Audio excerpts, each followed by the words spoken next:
suggestion and should not be in any way construed as child-specific advice. The Center for Autism and Related Disorders advises working with a board-certified behavior analyst who has experience with autism before starting any intensive behavioral intervention. Any choices you make in determining your child's treatment are completely at your own discretion.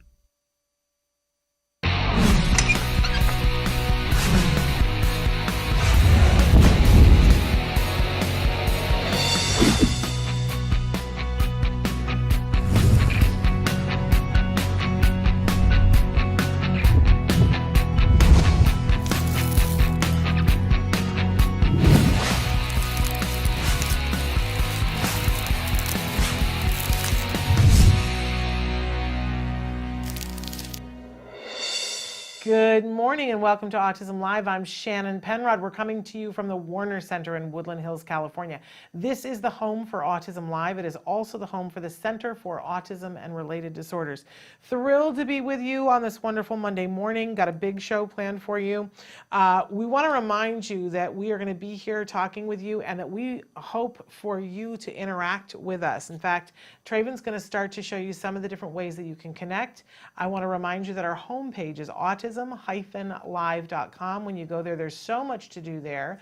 The toy guide is still there, and I encourage you to check it out because there's some amazing toys. I love when you guys have written and said, you know what, I looked at the toy guide, I got that toy, and it was great, and my kid loved it. I'd love pictures of that.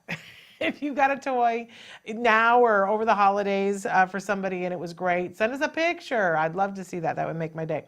Anyway, you can also go through our whole library of videos, which is super fun. Or if you just want a certain genre of our videos, like you really like Jargon of the Day, because you roll that way, then there's the whole playlist that's Jargon of the Day. But if you like the recipes, go to the recipe section because it's super fun.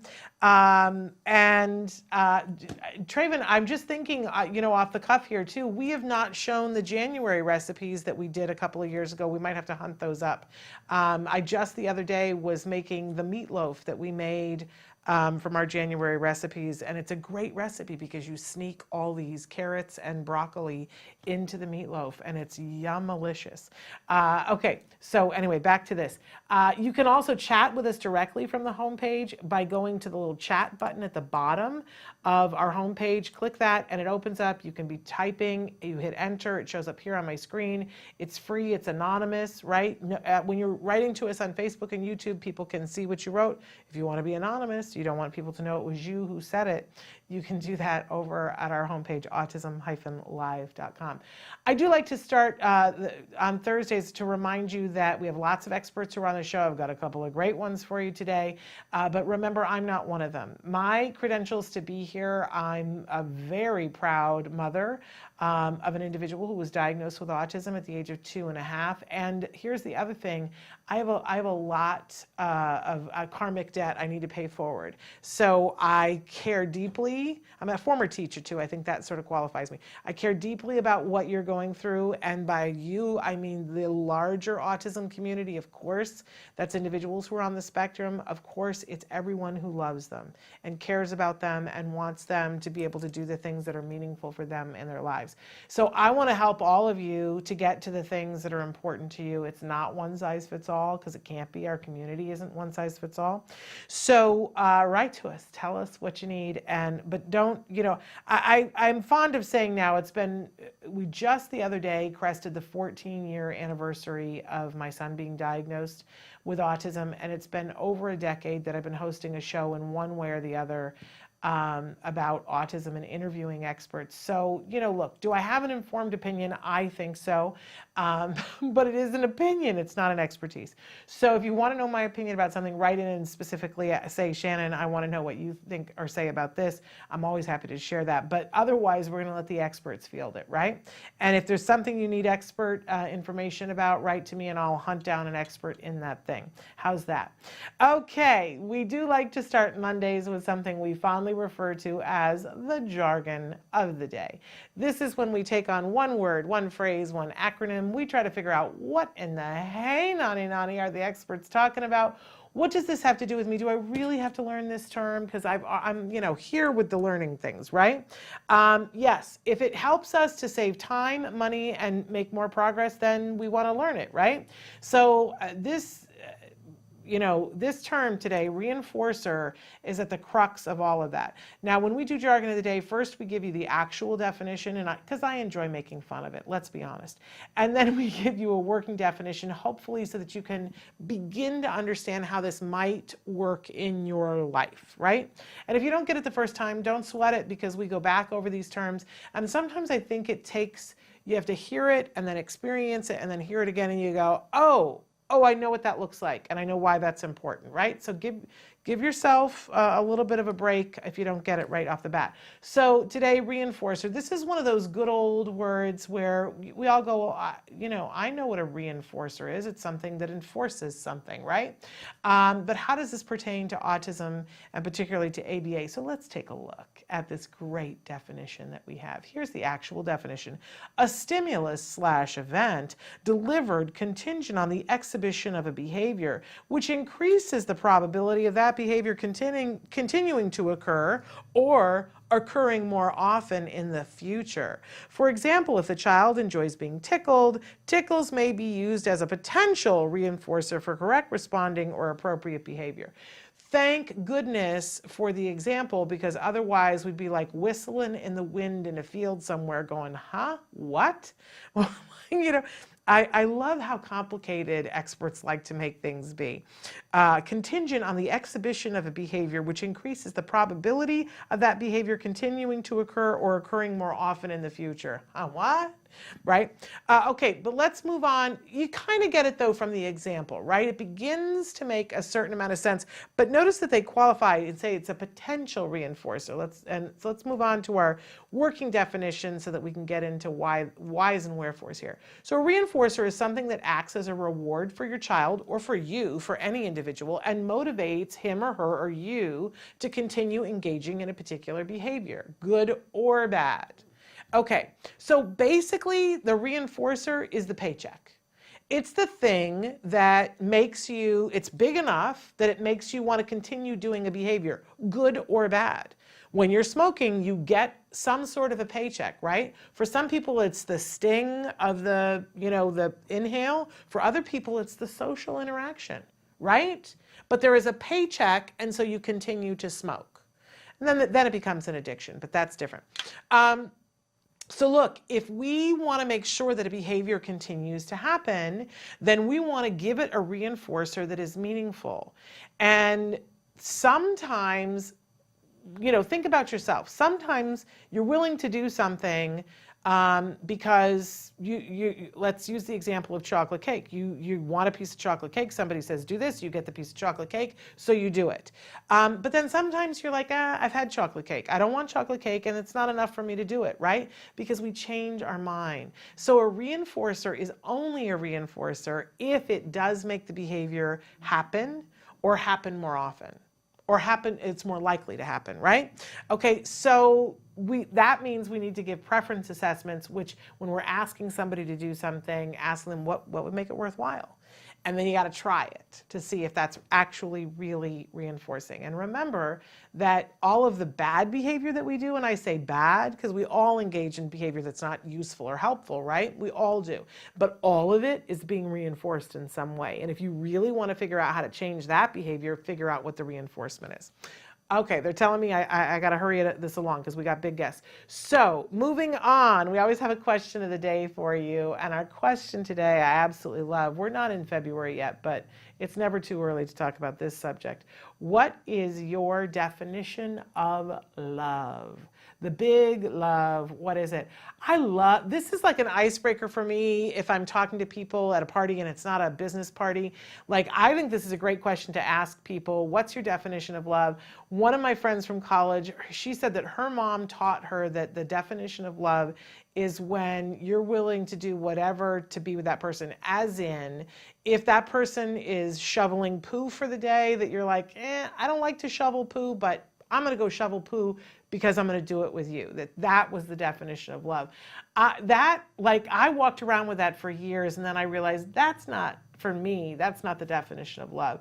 And I think the definition of love is when you feel better when you're with the person as opposed to not being with the person. Like you feel like you're your best self when you're with them, and you want to be your best self with them, and you feel like you are accepted completely and you accept that person. Now, is that possible to maintain, 100% of the time? I don't know. But I certainly, I've been blessed with the love of my life. And I always say to people, the biggest gift that my husband has given me over the years is that he loves me for exactly who I am, not in spite of it. Yes, I talk too much, and he's okay with that. You know what I mean? So that's love. Okay, so then we always have a topic for the week, and our topic this week is that today is enough. So often we get ourselves so much into the future and so much into the past instead of dealing with what is today. And especially if you are an individual on the spectrum or you are taking care of someone who's on the spectrum, I want you to focus on what can I do today? And just ask yourself that question, what can I do today? And you can add things to what can I do today to support my child speaking? What can I do today to reinforce, what's happening with my ABA provider? What can I do today? Because when you put today plus tomorrow plus the next day, if you just do enough of the right things day in, day out, things get better. So, and I know sometimes we're like, but he can't read, right? I remember when my son was 3 and I was like, he's not going to be able to go to college. And people were like, start here. You can't climb this mountain by starting at the top. Start here and walk the path day by day. And my son's going to college in a year and a half. Right? And I'm not ready for that. Let's not go there. But the point is saying, what can I do today? Focus on today. Live your best life today.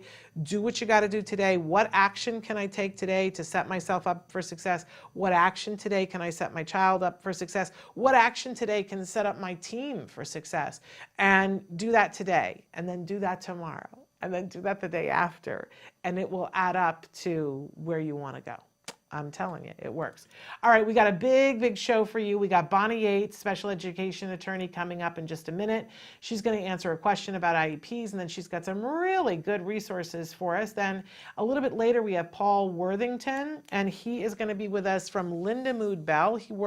He's the director of the research and development at Lindamood Bell, and he's going to tell us about some really interesting research having to do with language processing and how we can change that equation and how that helps with reading comprehension. Because I know you guys write in and ask a lot about, well, my kid can read, but the comprehension isn't there. And he's got some really interesting research to talk about us with that. So that's what's happening today. Stick with us. We'll be right back after these messages. Welcome back to Autism Live, to this wonderful segment that we call Your Rights with Bonnie Yates. She's a special education attorney. She is joining us via Skype. Bonnie, welcome back to the show. Thank you very much. How are you, Shannon? I'm good. How are you? I'm good. We're thrilled to have this opportunity to talk to you and have you answer questions and give us heads up on legal things that we should know about. But first, we want to talk about the wonderful law firm that you work with and what your disclaimer is for being on the show. Okay. So I work with Toner Law Offices. They're based in San Jose. We now have offices in El Segundo and Irvine as well. If you want a complimentary consultation and you're located in Northern or Southern California, if you go to the website, Toner Law Offices, you can fill in, there's a quick handy dandy sheet to fill in for your consultation. We'll set it up for you. Also, we are asking questions today and we're answering questions today under California law and federal law, but not law in the other 49 states. So if you have another state problem or you have a specific problem, we really suggest you confer with an attorney in your state. And a good list of attorneys can be found at the Council of Parent Attorneys and Advocates. I don't know all those people personally, but I've met a lot of them at the COPA conference over the years, and I think they're very dedicated practitioners, many of whom have a family member with a disability, which is why they're doing this. Yeah, a wonderful resource. So we have a question, and then we have a lot of information for people that hopefully will be new and useful. And I just want to remind people that when you were on the show last week, you kind of threw out a challenge, and we've gotten some response already. But yes, but I want to be fair and equal and even, and remind people that they can be writing to us, that you have partners at the Tollner Law Office, that you've said, you know, people, basically our viewers get to write in and say who they would like to be on the show. So if that's what you got to do. So you got to vote. So you got to vote. Write into me. Go to the website, look at the attorneys, look at their bios, and see who you want to hear from, and we'll bring them on the show. Okay, fabulous. So should we start with the question that we had come in? Let's always start with the question. Okay, and I thought this was a good question really for everybody. Somebody wrote in and said, what should I be doing now to prepare for my IEP in April? And an April IEP is a little bit late, right? Aren't they mostly February, March, or am I mistaken? I don't feel like there's any mostly. Okay. You know, I feel like they do them up to the wire.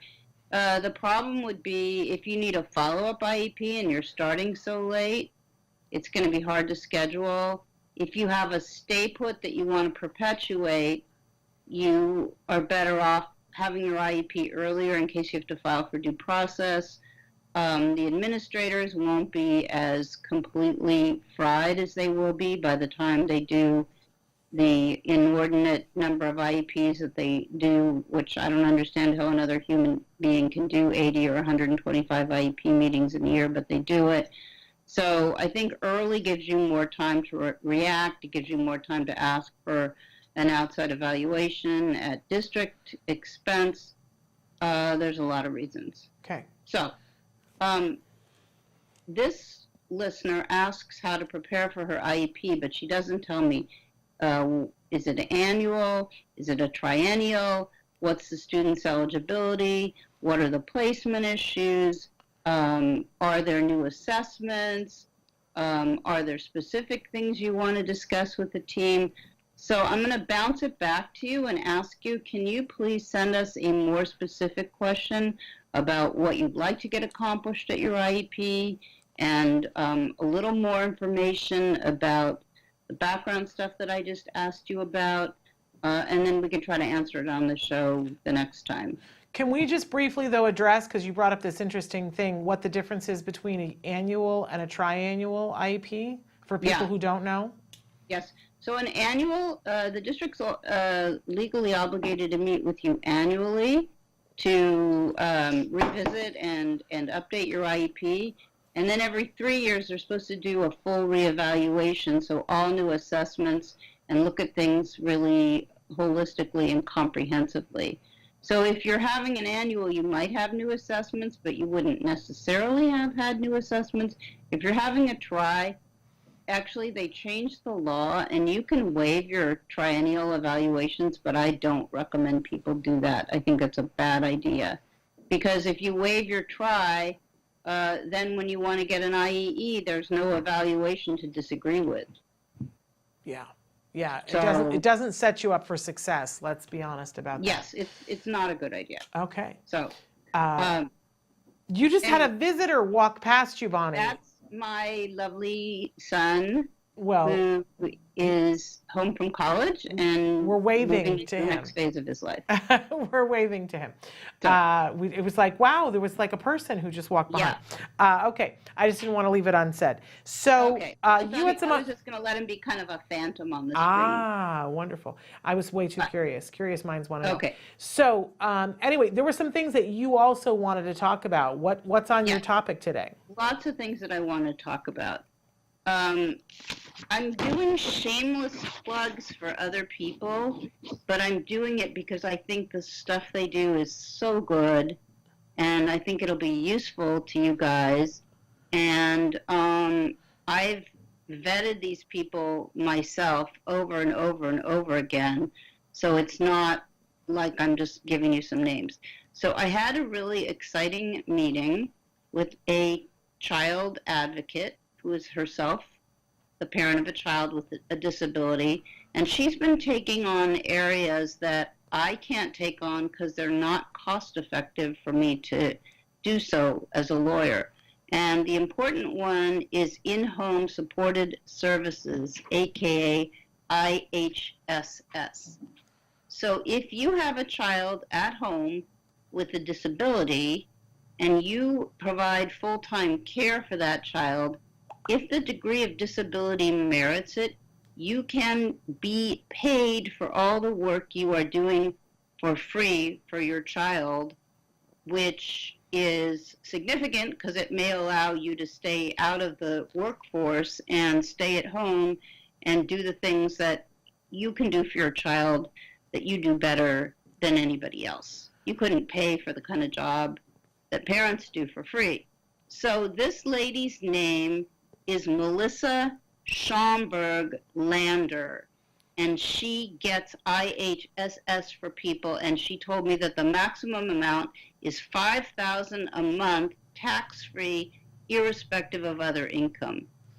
So if you want to talk to Melissa about how you might get IHSS for your family, she can be reached at 818-835-2524 or Melissa at Standout Advocates, and advocates is plural, standoutadvocates.com. So that's one really great resource. And I want to say, Bonnie, I'm so in accord with you. We've had Melissa on the show before. We've had really? We love them too. But I do want to let viewers know, because we have people who watch all over the country and in fact all over the world, that the IHS that the amount that you're talking about and the services that you're talking about, we're talking about California. California law. Yeah. Correct. Yeah. Yeah, exactly. Okay, good. I'm glad you know Melissa too. Okay, next person. I'm sure Shannon knows her too. Maybe Karen Fessel, Fessel, from the Autism Health Insurance Project, so AHIP. Karen is a go-to person for a lot of my clients if they are receiving services from a particular insurance company and they want to know how to perpetuate those services. Karen has a very good handle on what the different companies are doing and not doing. So Karen, and she's also very generous with her time. So Karen can be reached at Karen@autismhealthinsurance.org. You can look her up, Google her. She's very good.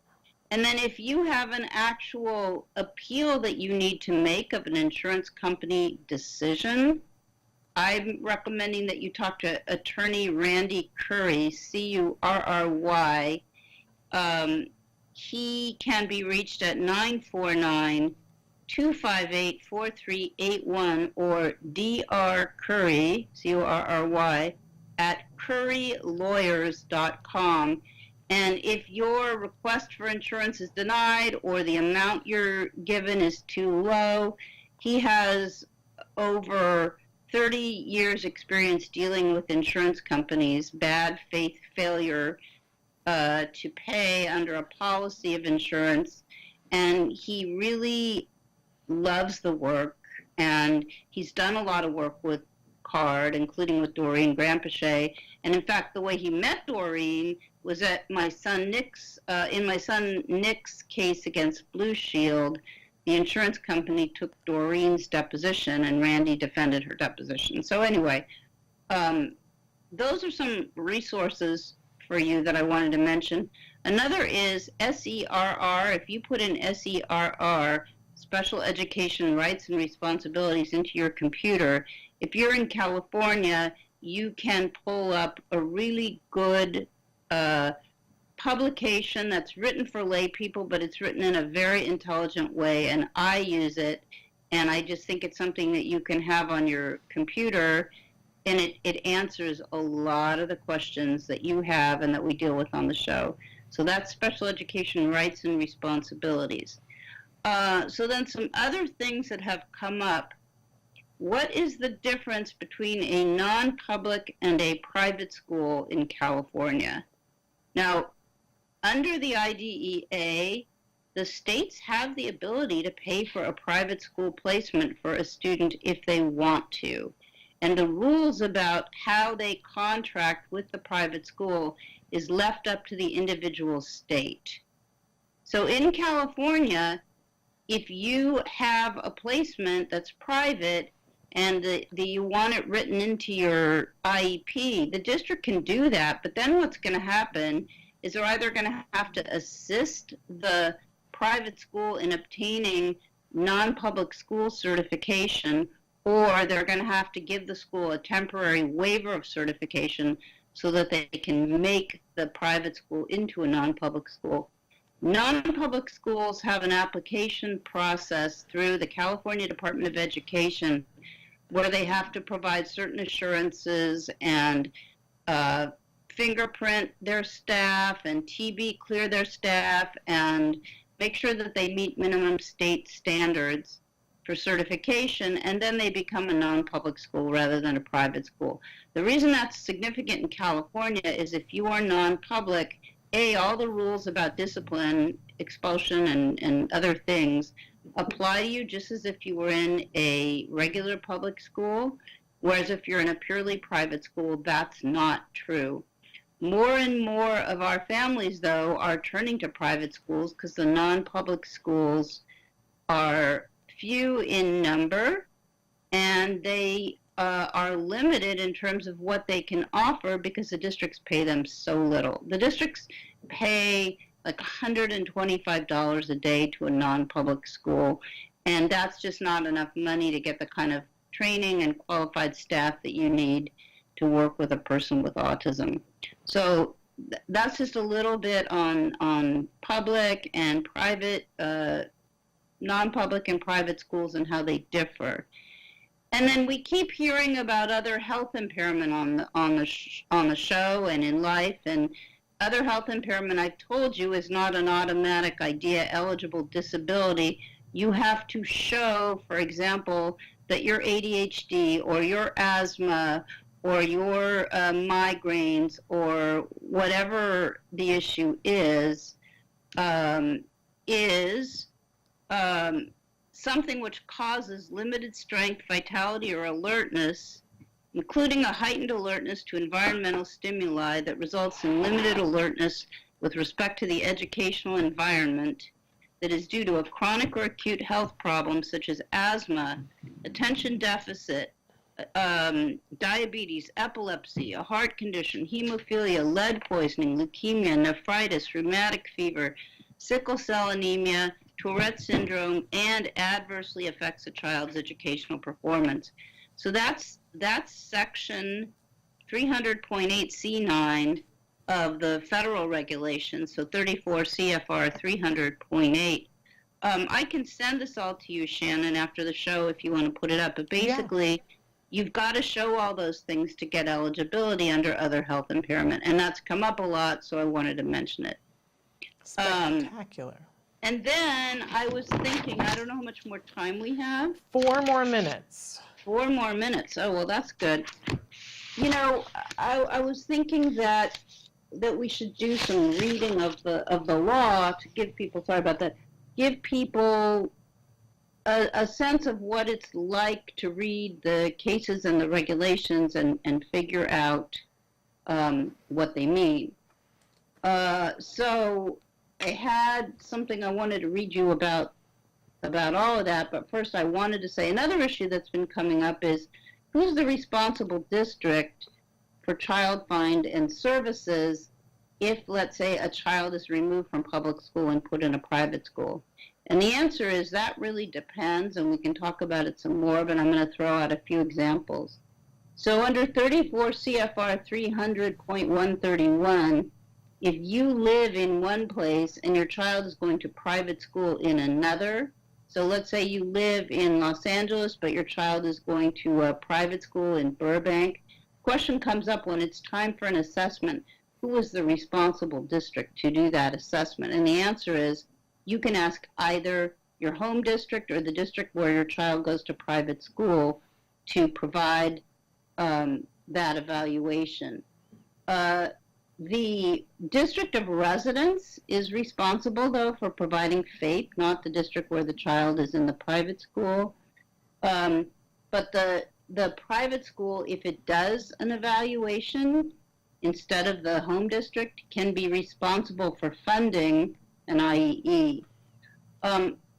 People in private school have something called a services plan as well as an IEP. The services plan says how many or what type of services they're going to get from the public school district that their parents live in.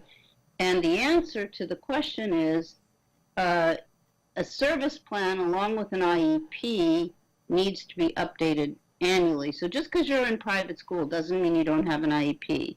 Quite the contrary.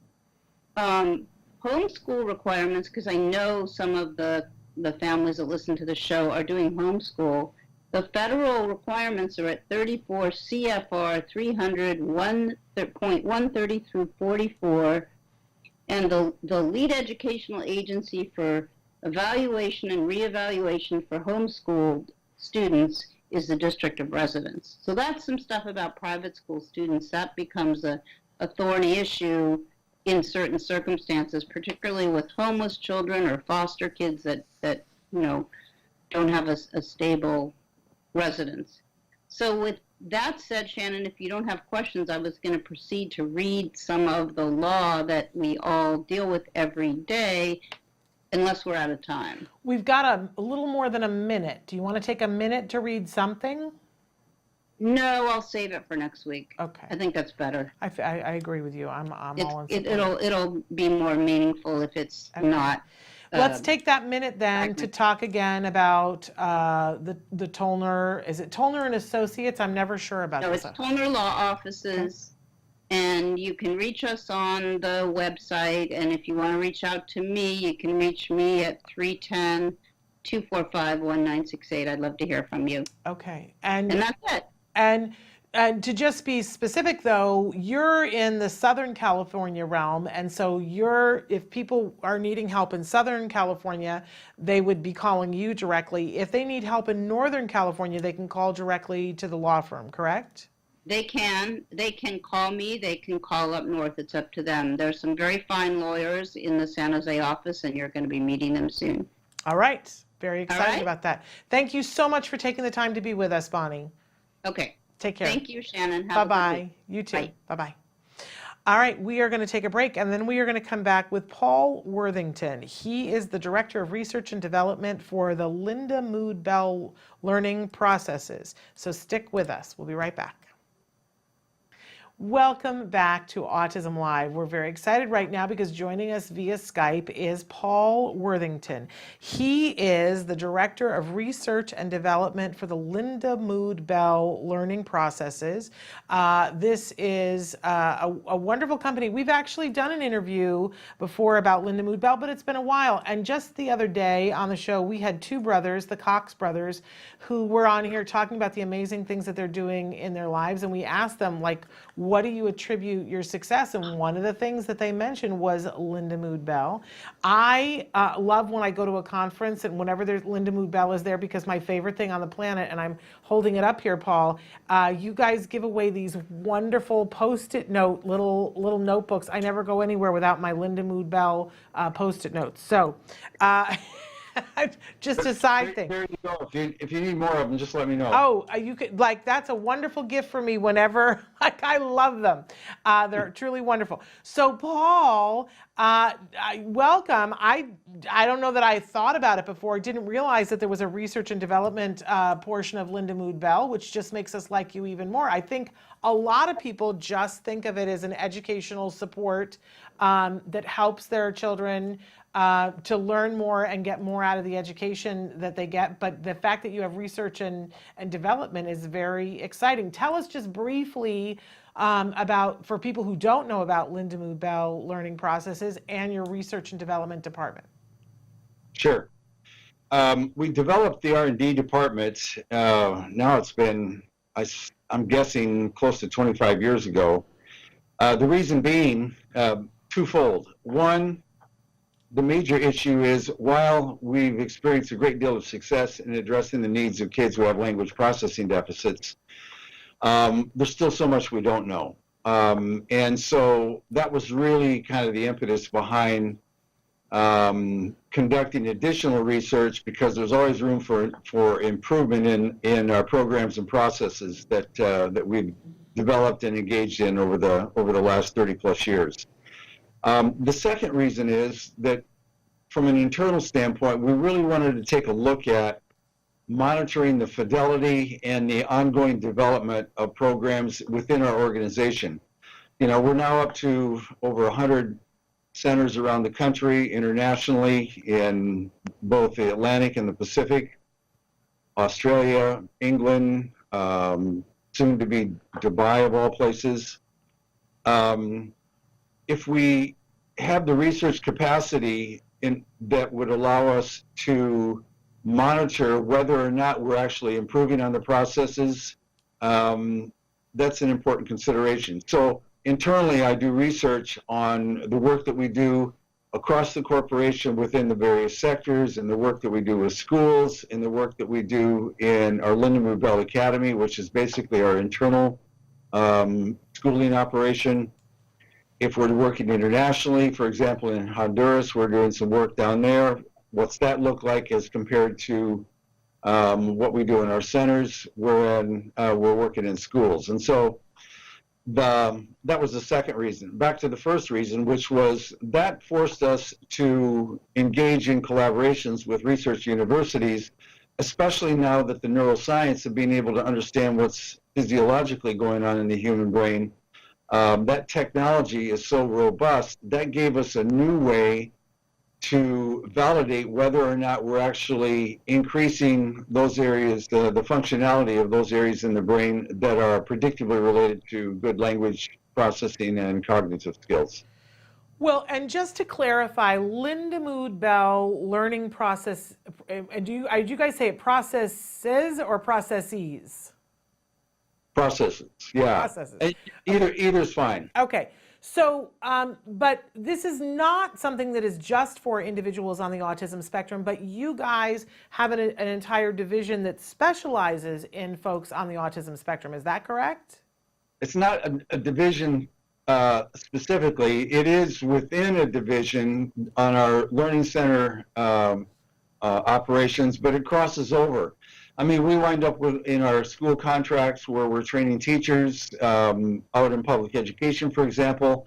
They're using the same programs, only applying it to kids on the spectrum who are within public education. Got it. In my division, where we're working on the research side, we collaborate with universities to conduct studies to look at the approaches that we recommend where it applies to addressing the needs of children who have autism. And clearly in all of our centers, I mean, kids come in who are on the autism spectrum. So we have to cross-train a whole lot of people in order to meet the needs of kids who are on the spectrum. Okay, wonderful. Now, you mentioned language processing deficits on the autism spectrum. And I think a lot of parents are probably like, wait a second, because they're used to just talking about language deficits, but I don't think the average parent necessarily thinks of it as a processing. And so it's probably, for some parents hearing that, it might be an exciting thing to hear that, oh, wait a minute, there's a process there, and maybe if we rectify some things that there will be benefits. So in terms of when you guys are working with individuals, how prevalent is this, having a language processing deficit? Sure. We got involved in this largely as a result of some collaborative work that we had done at a kind of a superficial level with Carnegie Mellon and University of Pittsburgh back in Pennsylvania. And one of the interesting phenomena, which we agreed with, having seen a number of kids on the spectrum, is that what they call the comorbidity is not a very friendly word, but all that means in clinical terms is how many kids on the spectrum also have very specific deficits on the language processing side. In other words, in those areas, for example, in reading, specifically within reading, one of the primary deficits that jumps up around 50% of the time, depending on who it is that you're reading in the research community, is children on the autism spectrum will have very severe, moderate to severe difficulties in understanding or comprehending what they read and or hear.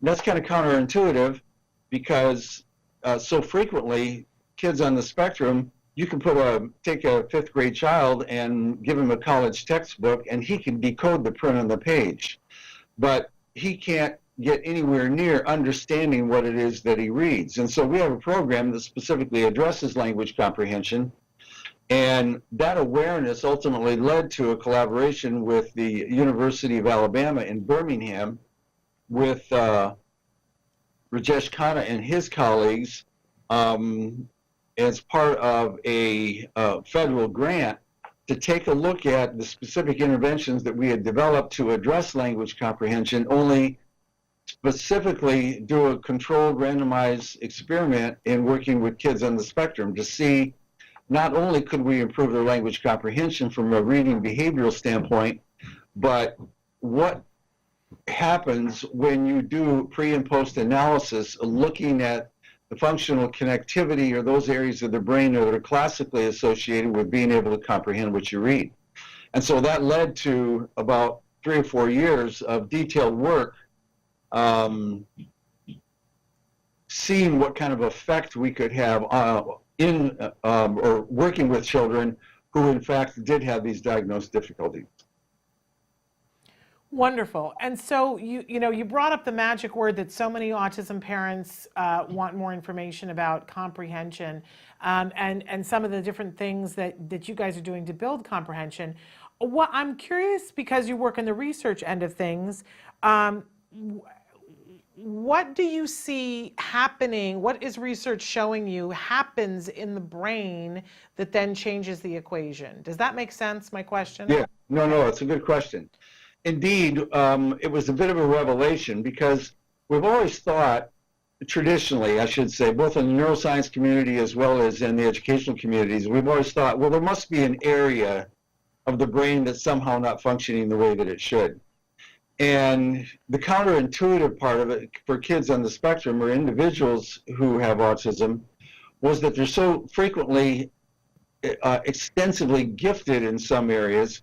Why would it be that, and especially in the area of reading, why would it be that they can read so well, but they cannot translate the print in such a way that once they decode it, then they're getting meaning from whatever it is that they read, or for that matter, whatever they were listening to?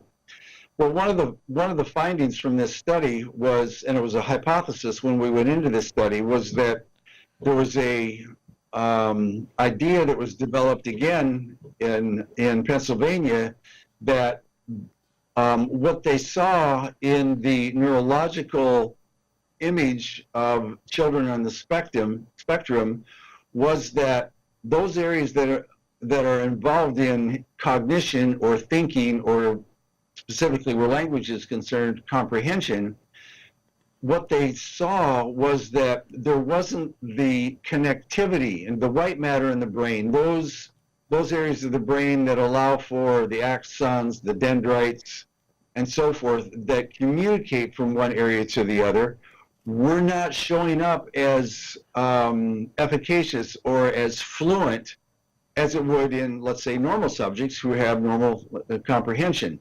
So we went into these studies, and it's referred to as the underconnectivity hypothesis. The hypothesis being is that children cannot connect from the language area of the brain to those areas of the brain where you translate language, for example, into basic images where mental imagery is concerned, then sure enough, that would, in a negative way, affect how well they comprehend what they read and hear. So we went into this. We went into this study. Do you need to pause because you got a guest for just Yeah. so okay? Sorry. Come back to me, Traven, so that he can deal with his guest. And we can go ahead and take him off for a second because he's got things going on. And I want to point out to everybody that we're almost done here in the interview. Okay. Sorry. That's okay. That's okay. So that's all right. It happens to the best of us, right? Yeah. So, anyway, you were saying. What I was saying was that, so we went into the study thinking, well, that matches what we see with children, and we have a theoretical construct on this, that the program that we developed, that Nancy Bell developed, the Bell part of Linda Mood Bell, was back as far as 1986, 87, was that from a student observation standpoint, when you see it, we get these students who come in, they can read fine, but when you ask them to give you some idea that they understood what it was that they read, they can't tell you. And it became apparent, one of the things that Nancy discovered was that it turns out that it didn't appear that they were taking that language in and where they were creating mental representations. Like, you know, it goes along with the old cliche, a picture's worth 1,000 words. Right. Well, if you take 1,000 words, how effectively can you translate that? And it turns out that within the cognitive sciences, there was a prominent cognitive scientist up in Canada. His name was Alan Pavio. He developed a theory called dual coding theory. And the simple version of that is that when you try to understand anything, if you're listening to somebody, or for example, if you're reading a book, you translate that into mental images. And the efficiency with which you're able to do that actually correlates very highly with how well you understand what you read. And so Nancy developed a program called Visualizing and Verbalizing. What we did is we took that program, used it with our kids on the spectrum at the University of Alabama as compared to control subjects who did not go through the intervention. And sure enough, we found a validation of this underconnectivity hypothesis, because after the intervention, the fMRIs, and more specifically the technology that's used in brain scans called diffuser tensor imaging, did show, in fact, that we increased the conductivity, or the white matter in the human brain, where those areas of the brain where language is taken in, we're communicating more effectively with those areas of the brain where we create mental representations, for example, in the hippocampus and back in the occipital lobe. And so it was a eureka finding for us to have that validated. We presupposed that that was the case, but we had no way to prove it. Yeah. So sure enough, kids on the spectrum do tend to have this underconnectivity, and it disallows, or it inhibits their ability to get meaning from what they read and hear. So just to be clear, you know, these interventions work. You have proof that they work, and it's proof that it shows up on an MRI. Right. So that's pretty impressive. So we're just about out of time, but so for our viewers watching who are like, okay, well, where do I go to get this, and what do I walk over to the Linda Mood Bell place, and what do I say so that I can get these services for my kiddo? Basically, it's just all it takes is a phone call, and we're all over the web to look us up. Contact one of our centers. If you call our main offices here in San Luis Obispo, California, we can easily switch you to a location that's nearest you. I might mention in passing also that the results of the study, those studies of 4 papers have been produced, and those are referentially offered on our website. But the findings from that, we got together with the University of Alabama and wrote another grant. They funded another 5 years of study for us to dig even deeper into these phenomena. And so we're actually looking and recruiting subjects right now from across the United States to be involved in the study. And we can point you directly to the folks in Alabama if there are families that would be interested in having their children participate in the study. Do they need to be in the Alabama area? Where do they need to be? Okay. No, we're in the United States. Okay. All right. So what is the website that they need to go to? It's lindamoodbell.com. That's straightforward, 1-800-233-1819. And we can direct you to the correct clinical locations and or answer any questions. And folks are feel free to call me if they have specific questions about the research that we've been involved in or that we're currently involved in. Wonderful. Thank you so much for taking the time to be with us. No worries. All Thanks right. a lot. You take care. Yeah, cheers. All right. You guys, we are totally out of time. And so I'm just going to remind you that this week on Tuesday, we have a best of episode. On Wednesday, we are going to have Dr. Doreen Grampichet. She is going to be here with us. I'm told that she's going to be here with us. So don't forget that. And I'm going to let you know who's going to be on Thursday because I don't know that yet. And on Friday, Let's Talk Autism with Shannon and Nancy and my good pal Nancy Allspaw Jackson back with us. So all of that and more coming up this week. I will see you tomorrow. Until then, give your kiddos a hug from me and one for you too. Bye-bye for now. Good morning and welcome to Autism Live. I'm Shannon Penrod, and we're coming to you live from the Warner Center in Woodland Hills, California. This is the home for Autism Live. It is also the home for the Center for Autism and Related Disorders. I'm super excited about today's show because we've got a really incredible guest that I can't wait to introduce you guys to. But first, we want to let you know that we're here for the next hour live, and we want to hear from you. We want to talk with you. We want you to participate with us. So Traven has already started showing you some of the different ways that you can connect with us. While he shows you the myriads of ways that you can watch the show and have your comment read on the show or answered, I want to remind you that our homepage is autism-live.com, and when you go there, there's lots of things to do. But let me just point out a couple of quick things. There's a whole library of videos, and you can search them in lots of different ways because some people like to search by topic, some people like to search by a person. So there's lots of different ways that it's separated for you, or you can just go to the search bar and type in keywords, and it should direct you to where you want to go. If you want to go to the Ask Dr. Doreen clips and search topics there, at the top of the page, there's a search by topic, and it's a drop-down menu. And if you click the one for Ask Dr. Doreen, there's one coming for the Temple Grandin videos. But you can go in and you can push toilet training, for instance, and then it will show you all of the times that Dr. Grampichet has answered questions about toilet training, and they'll show you exactly what the question was, right? Because if you're trying to toilet train a 3-year-old, that's a vastly different proposition than a 16-year-old who is throwing their poo, right? But both of those questions are going to be in there.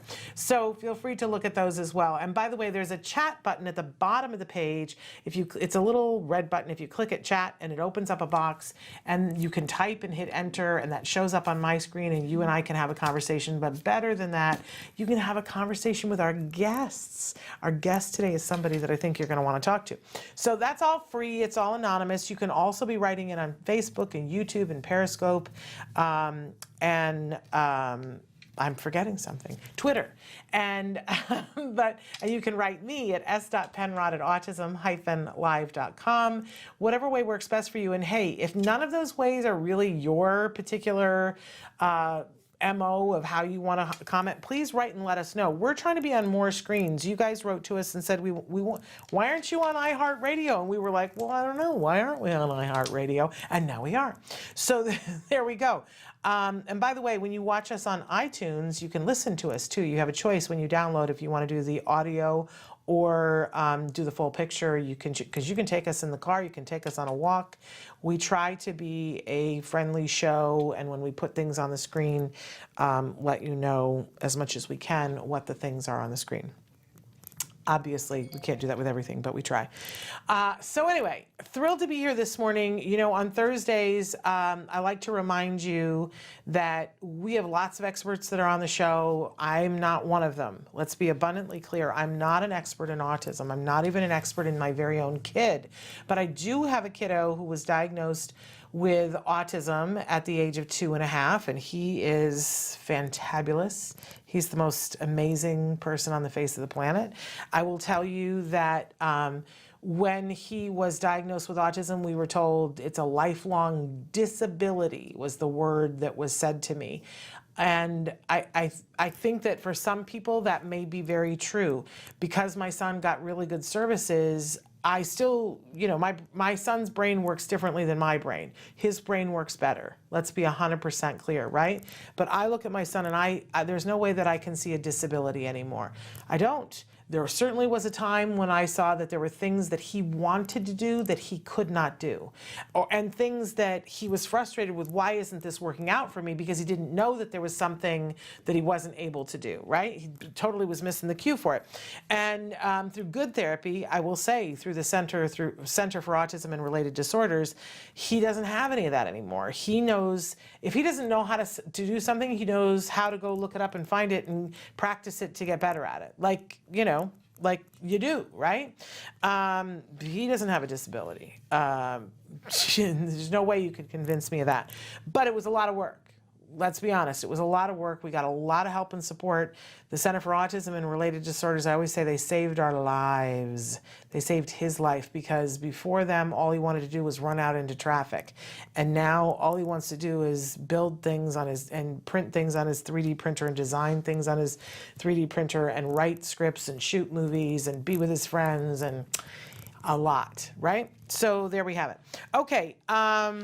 But in any case, I'm not an expert. I'm a mom, and I want to help you to get to the resources that you want to get to, because we got lucky, and I want you to get lucky in whatever way that looks like for you. So write to me, tell me what you're looking for, and I'll do my best. I can only do my best. I can't promise you that that I can. I certainly don't know everything, but I look for people who do know everything whenever we can find them. All right? Sound like a good deal? You know what I always say here? We can do this together, right? We hold hands. Si se puede, right? Okay. So, Thursdays, we like to start off with something we fondly refer to as the jargon of the day. This is when we take on one word, one phrase, one acronym. We try to figure out what in the hey nani are those experts talking about. I'm very much in a RuPaul mood. You'll understand why later. Okay, so we give you the actual definition of the term.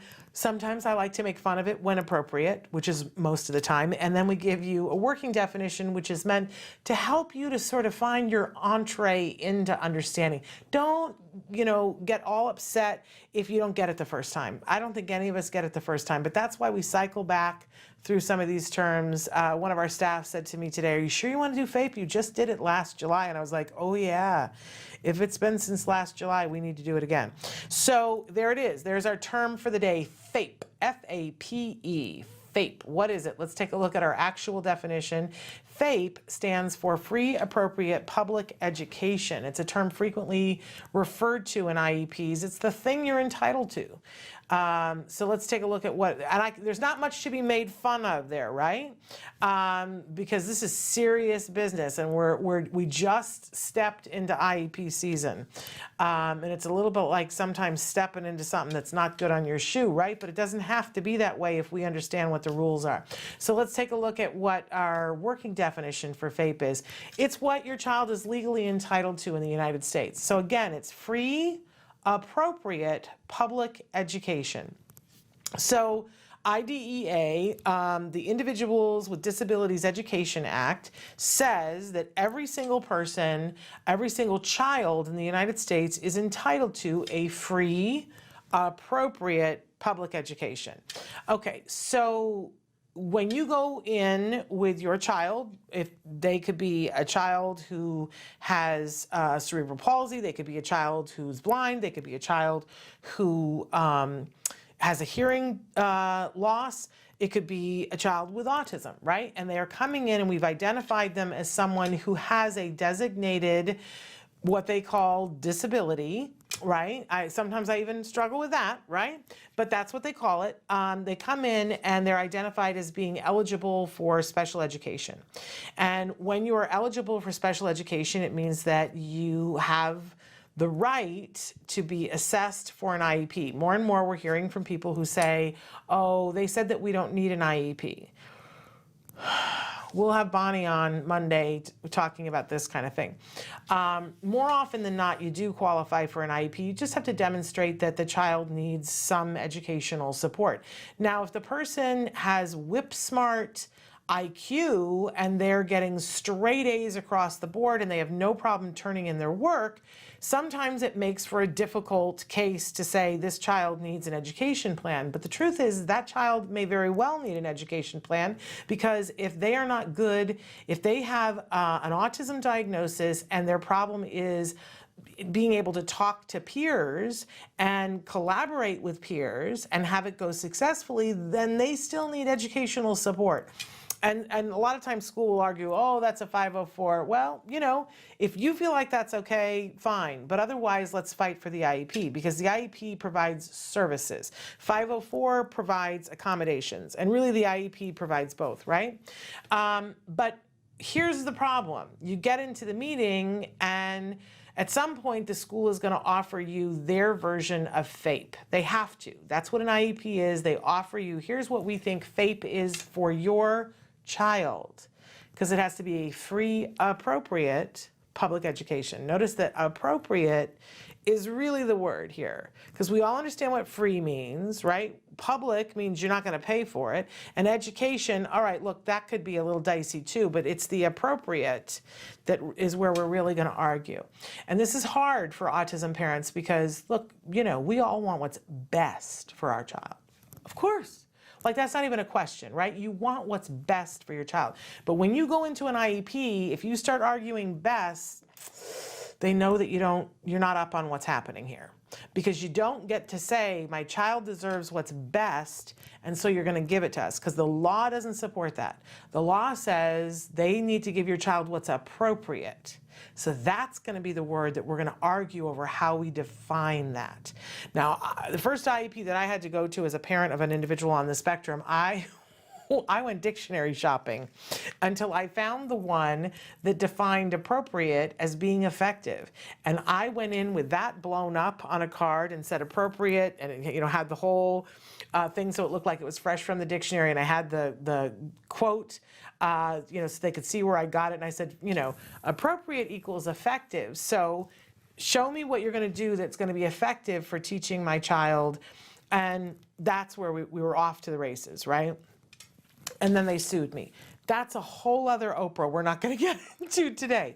But they did. They filed due process against us. That was only the first time they did that. They did that twice. I'm the only person I know that a school district, same school district, has filed due process against our family, not once, twice. But you know what? In the end, we worked it all out. We never actually went to court. I'm not allowed to talk about things, but it all worked out, right? So my point here is it's what you're entitled to. It doesn't mean they're just going to hand it over to you. Sometimes you got to fight tooth and nail for it, right? And you got to show them that you mean business and that you know what you're talking about. So that's why we have Bonnie Yates here on Mondays to answer your questions and to help you to figure out what to do and where to go next when it's special education law. But there are laws, and our kids have a right. In fact, the Supreme Court 2 years ago, very important landmark case that said that appropriate could not be just de minimis, which is Latin for the minimum. So there have been a lot of schools who have said, well, you know, the kid is here. We have a desk for them. We put worksheets in front of them. We really can't be expected to teach someone who's difficult to teach. That's really been the attitude at some schools. And the Supreme Court said, that's not appropriate. De minimis is not appropriate. And I don't know if they looked at their dictionary and saw that it means effective, right? But we need to fight for FAPE, and we need to define what that appropriate is and help the school to define what the appropriate is for our kids, because it's an entire year of your child's life. And I have seen when my son has gone to school in a year when when the IEP was right and the FAPE was right and he made progress, right? And there have been years when we didn't get it right, and it was not just straight across, and your kid's self-esteem can be damaged. So it's important that we get this right. And you have the right, your child has the right to FAPE. Don't forget it, free, appropriate public education. And one little trick that a lot of us use in an IEP is that we go in and we just say appropriate 38 times. And they'll say, well, you know, we want for Johnny to do X, Y, and Z. And we go, oh, and how did you determine that that was what was appropriate? And they go, right? They have to start rifling through their papers to have that line up with an assessment that they may or may not have done. Why is it appropriate? You're saying it's appropriate. What are you basing that on, right? Use the word all the time, appropriate, with the school, and they go, oh, okay. This is a parent who knows which way up. The minute you say, well, I want what's best for him, they know they got you, right? Okay, moving on. We always have a question of the day, and our question today, for you, which goes hand in hand with our phrase for the day. What changes would you like to see for educating individuals with ASD? You know, a little over a week ago, I came in, we had all the position papers from all of the candidates who had at that point, I don't know if Bloomberg has turned in one yet. He hadn't 2 weeks ago. But I went through all of the other position papers on disabilities for all of the other Democratic candidates that are still sort of in it. And Yang was still in it at that point. And first we compared, you know, like volume, and then we compared a couple of different things. One of the things that I look for all the time, that since IDA was instituted, and we said this is going to be the law of the land and this is what we're going to judge things by, it has never been fully funded. Nobody has ever fully funded it. Can you imagine? That's, you know, it's like saying, well, we're going to build a house and we gave up our other house and we're now living in this house, but we didn't budget a roof. So we're not going to have one, but we're going to live in the house and we're going to slug it out and hope that everybody can find a dry corner when it's raining, right? Not a good plan. So I looked to see what everybody's plan was for fully funding IDA, but what they also were talking about doing for employment and education and all these other things for disabilities. But here's one of the big questions, right? What changes would you like to see in the education system in educating individuals with ASD? And then I would encourage you to look at the candidates and see, is there a candidate who believes what you believe for education? There's some very interesting things in those documents. Senator Warren has the longest section on education because she's a former teacher, but everybody has something in theirs, right? So check that. They're all online. You can check them out. Some are longer than others, and some of them are more interesting than others. Okay, but what would you like to see? I think that it's important that we, in order, you know what Dr. Phil says, in order to claim it, you got to name it, right? What do you want in the education system? I want to see things and money put in place to teach teachers and staff how to do inclusion well, because we all know that good inclusion is the ticket, right? But very few people know how to do good inclusion. And I will say that there are things in Senator Sanders' plan that address inclusion. There are things in pretty much everybody's that address inclusion. The only person who's incredibly specific about it in their plan is Mayor Buttigieg. He gets very specific about what goals he wants to get to by 2025. Everybody else is a little bit less specific, although Senator Sanders says the measures that he will take immediately by executive action, whereas in Buttigieg's, he does not say how he's going to get there. He just says, this is where I want to get to. Interesting, right? Okay, so check that out, but write into us and tell us what you want to see. All right, moving on. We always have a topic of the week, and I think this topic is so important. It's repairing a conversation. So often when any of us are having a conversation and we're talking, somehow we get off. Like maybe something was misunderstood, maybe the conversation got interrupted and then jumped back in and somebody didn't get to finish a thought. That happened to me the other day with sort of disastrous results. And I had to go back and repair the conversation. And it was like horrible because a misunderstanding had arisen simply because I was saying a thought, didn't get to the end of the thought, and somebody else came in the room. And then when we started, I had, you ever that feeling you're like, something didn't go right. And then I realized later, I was like, I know what it is. I didn't get to finish that thought, and I'm not happy with how that ended. And went back and talked to the person. Man, am I glad I repaired the conversation, because they had taken it the complete opposite of how I meant it, because I didn't get the end of the sentence in, you see? It's important for all of us to know how to repair a conversation. I love that in skills, they have specific lessons in the social language I can't talk today.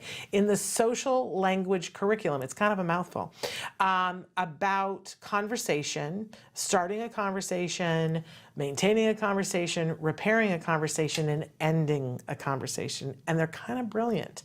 And for those of you who are watching that have trouble with this kind of thing, whether you're on the spectrum or you're not on the spectrum, I would tell you, I learned so much just by reading through those lessons and going, oh, here's the part that I never thought of before. Here's the part that I was missing. And you go, oh, and then you can go try it out, and it actually gets better.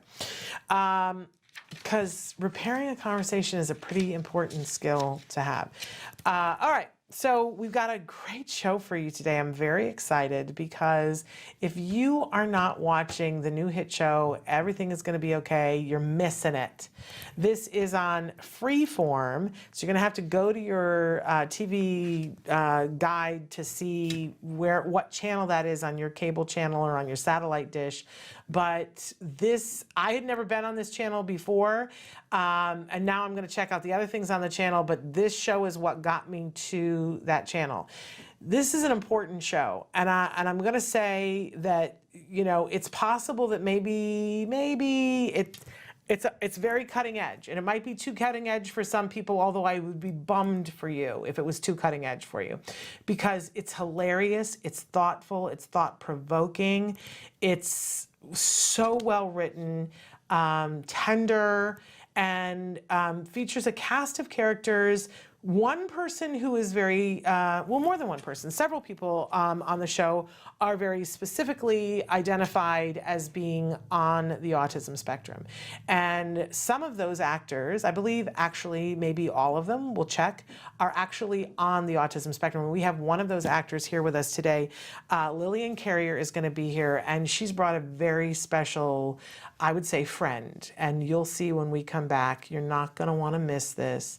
I'm so excited. So stick with us. We're going to be back with Lillian after these messages. Okay. Welcome back.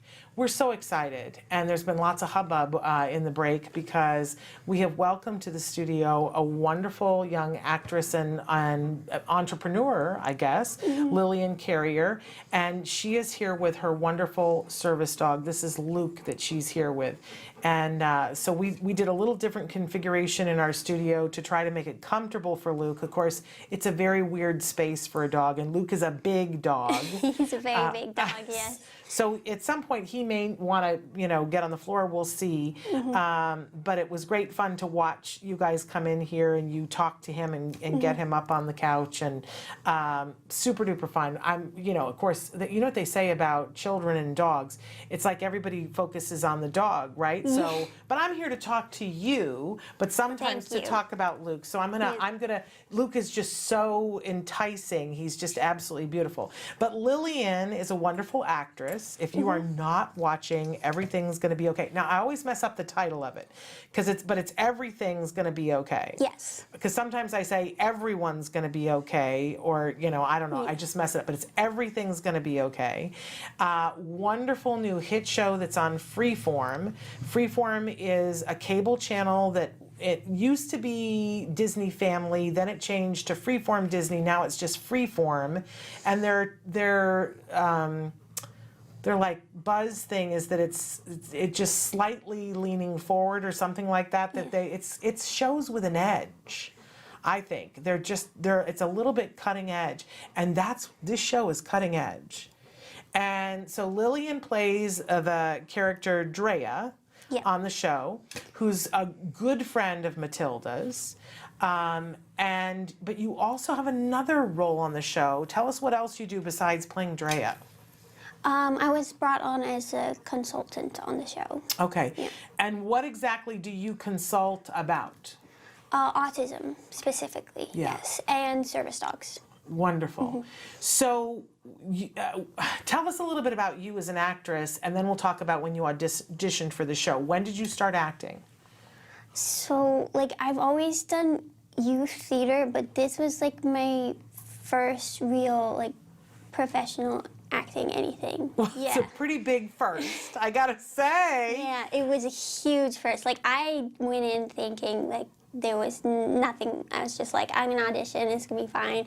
Just a fun thing to do. And then Did you already have an agent, or did you go in No. without an agent? No, I was not pursuing acting as a career. I just thought, I saw that they were auditioning autistic people for the role, and it was more like, I want to meet these people. I want to find out what they're doing. Yeah. And so I went in for the audition for that purpose and to have fun with it, right? I was like, I did youth theater. This could be Yeah. a thing, and yeah, it led. It was very brave and bold. I'm sure a Yeah. lot of people looked at, first of all, where did you see it posted, or how did you find out about it?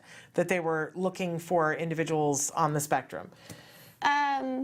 My job coach, who was helping me figuring out what I wanted to do with my life, just came across it because she works with a lot of autism people, and they reach out with any opportunities. And she said you should.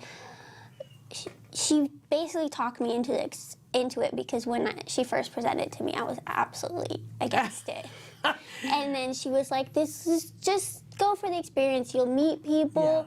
It's good executive functioning practice, and I think you'll just enjoy it." I love that. Yeah. Are you glad that they talked you into it? Oh, I'm so glad. Like, it's been such a wonderful experience. Everyone there was like so sweet and so nice. Love it. And I think this show has done a great job of presenting autism in such a nice way, and to start conversations about like what all that stuff in that show means. Yeah. And Crazy good. So you went to the audition, but you took Luke with you because he goes with you everywhere, right? yeah. So to clarify, the audition was actually for Matilda in the pilot when I first auditioned. And yeah, when I went in and I met Josh Thomas. Who is brilliant. So brilliant, so nice, and like I really feel like he nailed the voice of autism so well, and he truly understands us. I went in and met him, and he saw Luke, and I absolutely fell in love with him. And then he was just, I saw him looking at him, and then he just looked at me and he was like, "Autistic people can have service dogs?" And I'm like, "Yeah, it's the thing, obviously I have." And I explained to him a little bit about what they do and what he does for me. And he thought that was really interesting. And he said, "I could see Matilda having a service dog." And I was like, "Oh, that would be really cool. Like, we'd have to talk about how well he gets on with Luke." And he's like, No. Luke would be Matilda's service dog." And I was like, "Oh, well, we could try that out. He's never done that. Like, he's not trained for that." Yeah. And then when I didn't end up getting the part, he gave me a call and was like, "I don't want you to freak out. Like, I know you're a little upset, but if this goes to series, I'm writing you a part in the show." And that's how Drea came to be, and Duke as well. And so he's called Duke on the He's show. Duke on the show, yes. that's- Because in the pilot, there's already established character named Luke, Got it. who is Got it. Matilda's crush. So it would just be confusing to have two. I didn't think about Lukes. that. Yeah. Of course, that makes So- total sense. But I mean, I love that story that you went for the audition, Yeah. and of course brought your dog because that's what you Yeah, do. he goes everywhere with And me. that you got cast and he got cast. Yeah. I mean, it's the best story ever, and a fun role too. Such a fun role. Yeah. I was so excited, and like a lot of the autism side of it was based off of me as a person because it was written for me. So it was really cool to be able to just feel free and be able to let those things go and not have to, hide all of those things in this character, right? I love it. I love it. And so there's lots of different times when we see the interactions with Matilda and her friends, and in particular with you. And, you know, you play a very pivotal role in terms of, you know, talking with her and being her confidant for a lot of different things. And there's some stuff, like, people need to be watching this. And if you've missed, because the show debuted in January, so you've missed several episodes, but it's a half-hour show. You can get caught up really quickly. I know I was behind 2 weeks and I wanted to watch before you came in, and I went and watched it on Hulu. You can do that. But it plays on Thursday nights at 8:30, if I'm not mistaken, on Freeform. So the 7th episode will be on tonight. That's right. And I love that all of the episodes are named after bugs and spiders, because Josh Thomas's character is a entomologist on the show. And so there's that running theme through it, which I absolutely love. And I have theories about things, and I've had theories about things. But anyway, they're like the topics that you guys cover on that show. Whoo, you don't kid around. They're big ones, yeah. Whoo, And big. they're very important ones that I feel like should be talked about more, that for some reason are taboo to touch. But he brings it out in such a comedic, fun way Yeah. that also is heart-touching. And I feel like he makes those topics approachable, that you can watch that episode and then afterwards sit down with someone you love And and discuss. discuss it. And the stuff that there is nothing off the table. I mean, the first time that I saw it, and I, because I got to meet you, at AutFest, they debuted it for the autism community, just the first episode. And so they sent it to me ahead of time because I was going to be the moderator for the panel. And I, you know, it gets sent to you from Disney, and I expected to see something very Disney, right? And I started watching, I was like, this is Disney? Disney got all hip and cool and edgy, like edgy. We're not kidding around, edgy. Yeah. And I remember telling my husband about it then, and then he was watching an episode with me a couple of weeks ago, and he went, wait a second, this is Disney? I mean, and to the point where one of the questions that I had, because with Matilda, with her storyline, and I don't want to give anything away, you guys need to go watch it, but she says, I'm budding sexually and I want to have a sexual experience, and she goes about that in a way, and then we see some things that come to fruition, and I was like, what was it like being on, because the girl who's playing Matilda is also identifies herself as being on the spectrum, and I was like, I want to know how this was dealt with on the set and how you guys make everything comfortable. Your character had a kiss with somebody, yes? And you're the consultant. Like, what was that like on the set? So there was a lot of prior stuff that I sat down with Josh Thomas and talked about sensory stuff, which was a big thing for me specifically. I'm hyposensitive to touch, so I had to explain exactly how I like to be touched, what would cause a sensory overload and all that stuff, which also helped him create those characters. Yeah. And that is put into my characters specifically, that we went down to costuming to make it more comfortable for me. That if you notice from day one, Drea wears a compression shirt, which was for me as a person. I talked about how with my hyposensitivity, compression is really helpful in keeping me grounded and calm, and we discussed whether we wanted to hide that from the audience or show it, and we decided like this is a show about people with autism. Let's show it. So under every single outfit she wears, she has a compression shirt on. And I guess I didn't realize that's what it was. Yeah. I thought that was just her style, but I wasn't thinking about it, that's what that is. Interesting. And then, we definitely, anytime there was intimacy or touching between the characters, I would discuss it with both the director and the other actors. And there was lots of discussion beforehand, and the other actors were very comfortable with saying the same things of what their needs were and talking with me and the directors and each other. Which honestly is how it should be with everyone. Yeah, I think definitely the other actors would say things like, I'm uncomfortable if you touch me here. Just like, there was always, everyone has those needs. So to just being able to vocalize and share that.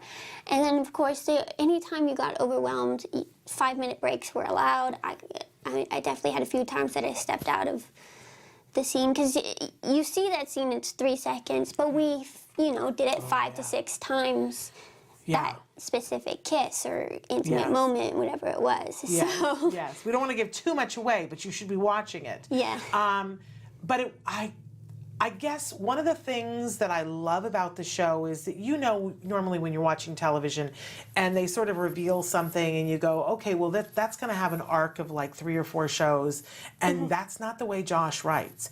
It happens either in that moment or the next scene. There is no waiting until the next episode. Yeah. Stuff happens. He just like rockets through storylines and you find yourself going, whoo, and making noises. I literally make noises. I'm like, oh my goodness, and clutching the couch and doing things. It's exciting. It's so exciting. It's so fast-paced, and I feel like it's one of those shows that you can watch 6 times and get something new out of it every time, and different laugh points where you're laughing at something new each time that you didn't notice before. So many characters, so many things, and especially rewatching, you'll see characters pop up that had big moments later you didn't notice before. Yes. I could see that. Yeah, because you'll see characters that have big episodes later in the season that have been there from the beginning. Yeah. It's so fascinating, and I got to be honest, because Josh is for you guys who don't know, we got to have him come on the show. He said he would.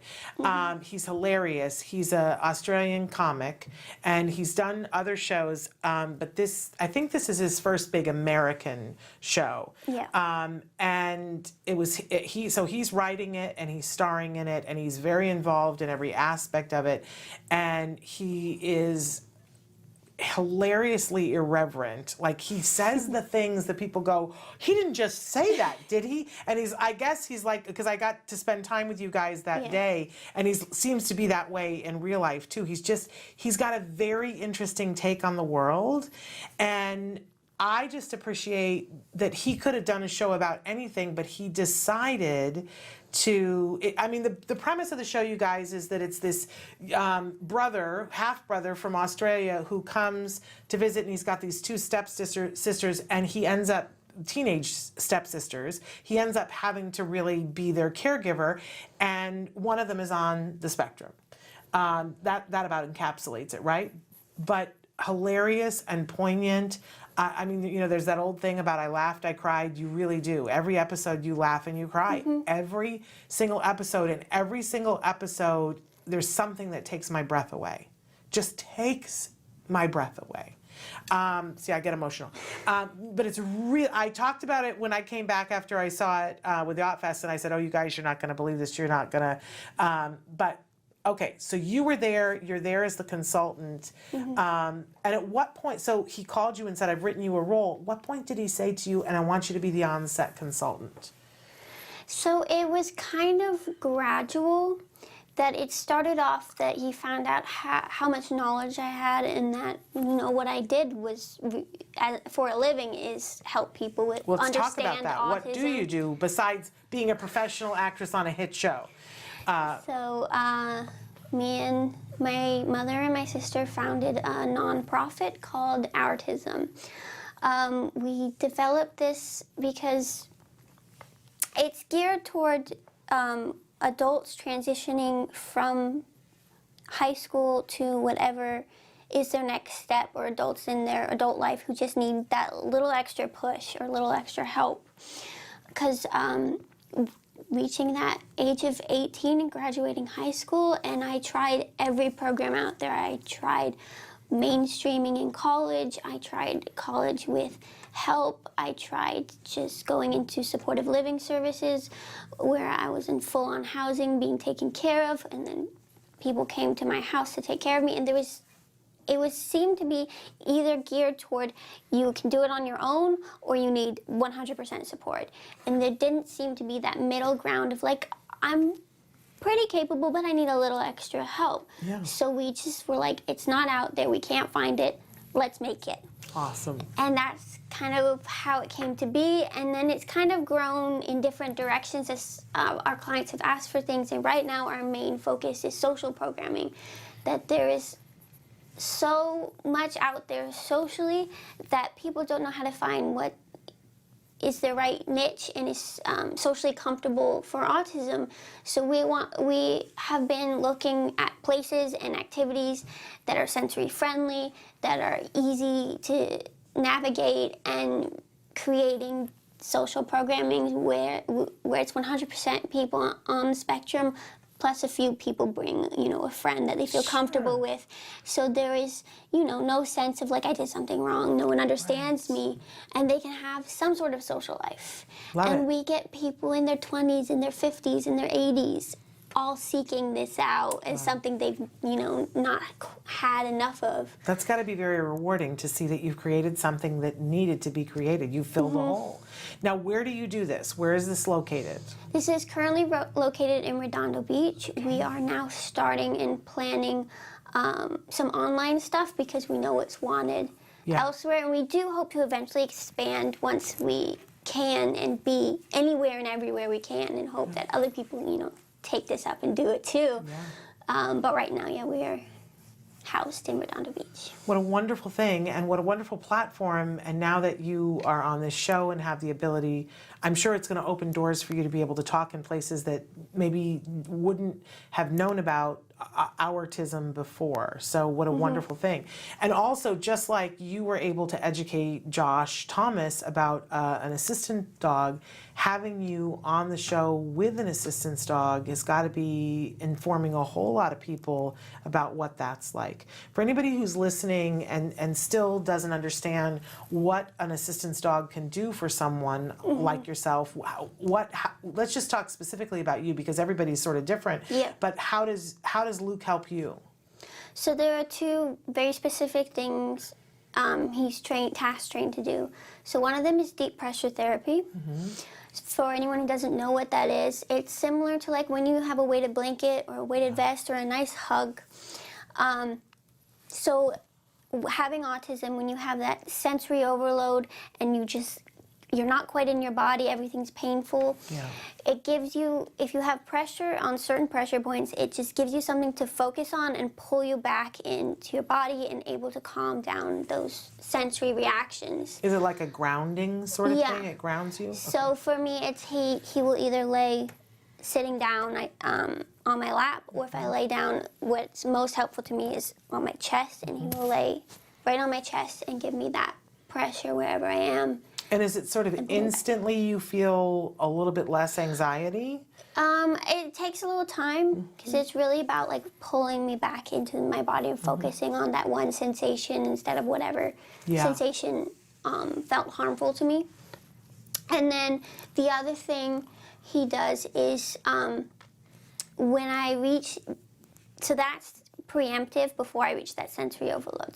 The other time is if I really do reach that sensory overload, I lose motor function and just freeze in place, because it activates that fight or flight response. And if there's nothing to fight or flee, because it's a sensory reaction, my body just shuts down and tells me, you're safe here, don't move, don't do anything. And I cannot move, which can sometimes not be safe for me. So he's trained to grab my arm and pull me toward the nearest exit, or what he perceives to be the safest place, which he usually finds like a cuddly, cozy blanket, he thinks, and at home is his bed. Wow. So he'll help guide you to his bed, and then the two of you will sit there and then cuddle. I can recover and get away from whatever was causing me that sensory reaction. And how long have you and Luke been working together? About 2 years. And is your life better because he's in your life? He has made a huge difference. It's made me feel safer to be able to go places without, a parent or a friend. And I can go places without telling people that I have autism and I need this and I need you to know that if this happens, because he can just take care of it, I can step out. And and then step back in and just be myself rather than feeling like I need to be taken care of. You know? And just knowing that he's with you, is that sort of like a comfort in and of itself? I mean, it's always nice to have a friend by you every day, right? Someone you can rely someone on. who's as beautiful as he is. I mean, I'm sure he walks in the room and I'm sure he lights up the room. Everybody wants to talk to him. I mean, he's made socializing easier. People approach me and ask me about him, and then if I approach them and just say something about him, it creates something to start a conversation. Yeah. And it's just oftentimes you walk into the room and it just creates a happier mood for people. He's definitely something on set that people look forward to. Absolutely. Having there, yeah. I can only imagine. But we should say that that is what he does for you, and that for other people, their assistance dogs all do do other different things. And some people have a companion dog, which is an entirely different thing, correct? Yes. So service dogs have legal rights, and they're trained specifically to be able to go everywhere. There's also emotional support animals. That is more of a therapy thing, an emotional thing, and they're not legally allowed everywhere or trained to be everywhere. But if you ask permission, a lot of times people will let you have an emotional support animal everywhere. But again, they are not specifically trained, so they will sometimes bark or run around or do things where you see he has been quiet and just laying in the corner and trying not to be noticed, which is what more of a service dog is trained to do. And I have to say, because it's so hard, because the outside world looks at people and we all place judgments on things. And I look at you and I see this incredibly brave young woman, incredibly capable, incredibly wise, and a real advocate for the community, and a real role model. But we all know that somebody can look like everything is going well, and yet it feels differently on the inside, right? I had to explain to somebody yesterday that I'm shy. And they were like, Shannon, you can't possibly be. You talk all the time. I'm like, that has nothing to do with what it feels like on the inside for me. But so just maybe a little bit of insight for the people who are watching. Is this comfortable for you, or is this a little bit of a push for you? This is comfortable for me because this is a topic I know. This is something I speak about all the time. But if you were to bring me in to talk about something different, I'd probably be more nervous, think I'd say something wrong. Social situations can definitely be hard for me. I have huge executive functioning problems, and I have to work really hard to do it right, because it definitely, being an actress, there's so many things with executive functioning that I had Give them a little clue of an example of what that might be that would be hard. So, for example, your schedule is different every day, and you have to be on that. You have to show up on time, otherwise everything's thrown off, right? So if you have an 8 o'clock call time and you show up at 10 o'clock, they can't film. It's just a problem. So, and you only get the times 24 hours in advance. Sometimes you're at your hotel and they slide it under the door to tell you what time you're supposed to be there tomorrow. And then you have every scene is different, and you have a bunch of things to remember. You're blocking your lines, your interactions, while on top of getting it all in sequential order, because we did not film in the order that you see on the screen. So there's a lot of things that you have to do and prepare, and so that was a lot of stuff that I had notebooks and notebooks planned beforehand, color coding everything, so it was all completely ready. And I did share, I think it was episode 5, the party entrance scene. I had completely the wrong script for that scene. I came in, I was saying different lines, everyone was so confused. Oh dear. And it took us a while to figure out that I just hadn't, kept up with my executive functioning, gotten that right. But it was fine. I got the new script and was able to memorize it. Wow. Because there are updates frequently on the writing. They'll rewrite. Yeah. But now, so do you have to do that all by yourself, or does somebody help you to be able to manage all of that?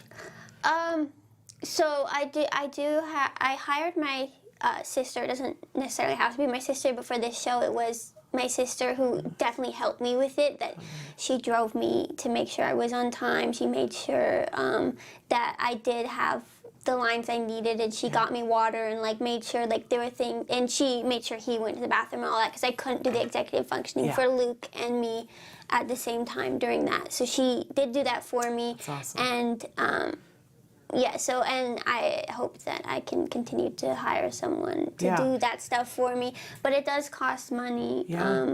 I know she would have probably, as my sister, done it for free, but like she was working really hard, and like she does need to have her own job. Yeah. Well, I think it's notable that anybody who is doing that level of work, especially doing consulting at the same time. So you had multiple jobs going on. I did have multiple jobs. They all have assistants. So because that would be hard for anybody, and especially if that's already an area where you know have some needs. Then I'm so glad you took care of yourself. And said, I got to have some support here. That's really the key. And here's what I see is that even when I was catching up on some of those episodes last night and seeing some of the situations, and my mind was just sort of blown, because we're seeing more and more that studios and directors are saying, I've got a character who's on the autism spectrum. I want to audition actors, and I want to see if there are actors who can do this, right?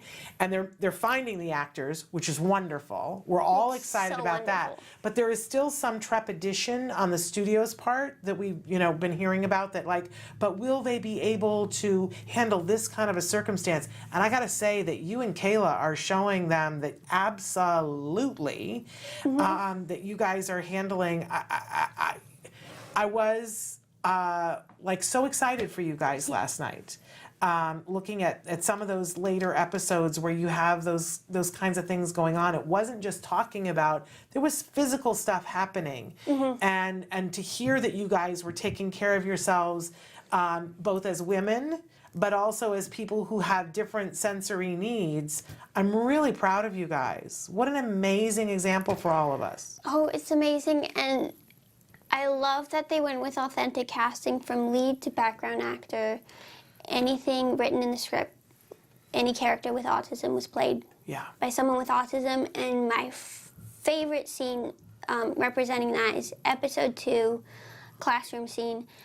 Every single actor in that scene was autistic. Wonderful. From all of the classroom. Well, that right there is a reason enough to support the show and watch it. But I guarantee if you watch it, you're going to find yourself shocked. Get ready. You're going to be shocked every single episode. You're going to get emotional every single episode. You're going to laugh every single episode. Sometimes you're going to be like, I don't think I should be laughing at that. But you're not going to be able to help yourself because Josh throws it out there. And then even, amongst the characters, he'll be like, what? That's not funny? He is, I don't want to say evil genius, let's just say genius, but he's a mastermind at getting us to see things in a different way. So unfortunately we're out of time, but it's been so lovely to have you come here and to meet Luke. And if people want to be watching Everything's Gonna Be Okay tonight at 8:30 on Freeform, go to your local listings, see where it is, go get caught up on the first episodes. Write to me and tell me, but you're going to be shocked. I'm just going to tell you, get ready. It's edgy, but it's brilliant. And I love it. I just love it. And have from minute one. So check that out on Freeform. I'm supposed to tell you who we have on the show, but I don't remember who we have on the show. We're doing an oldie but a goodie tomorrow of Let's Talk Autism with Shannon and Nancy. That's why I don't remember. So tune in, and then next week on Monday, I'm just going to tell you, we got a big, big show. You're not going to want to miss it. Bonnie Yates and Justin Leaf are both going to be here. So really incredible show on Monday, plus a great week next week. Until then, give your kiddos a hug from me and one for you too. Bye-bye for now.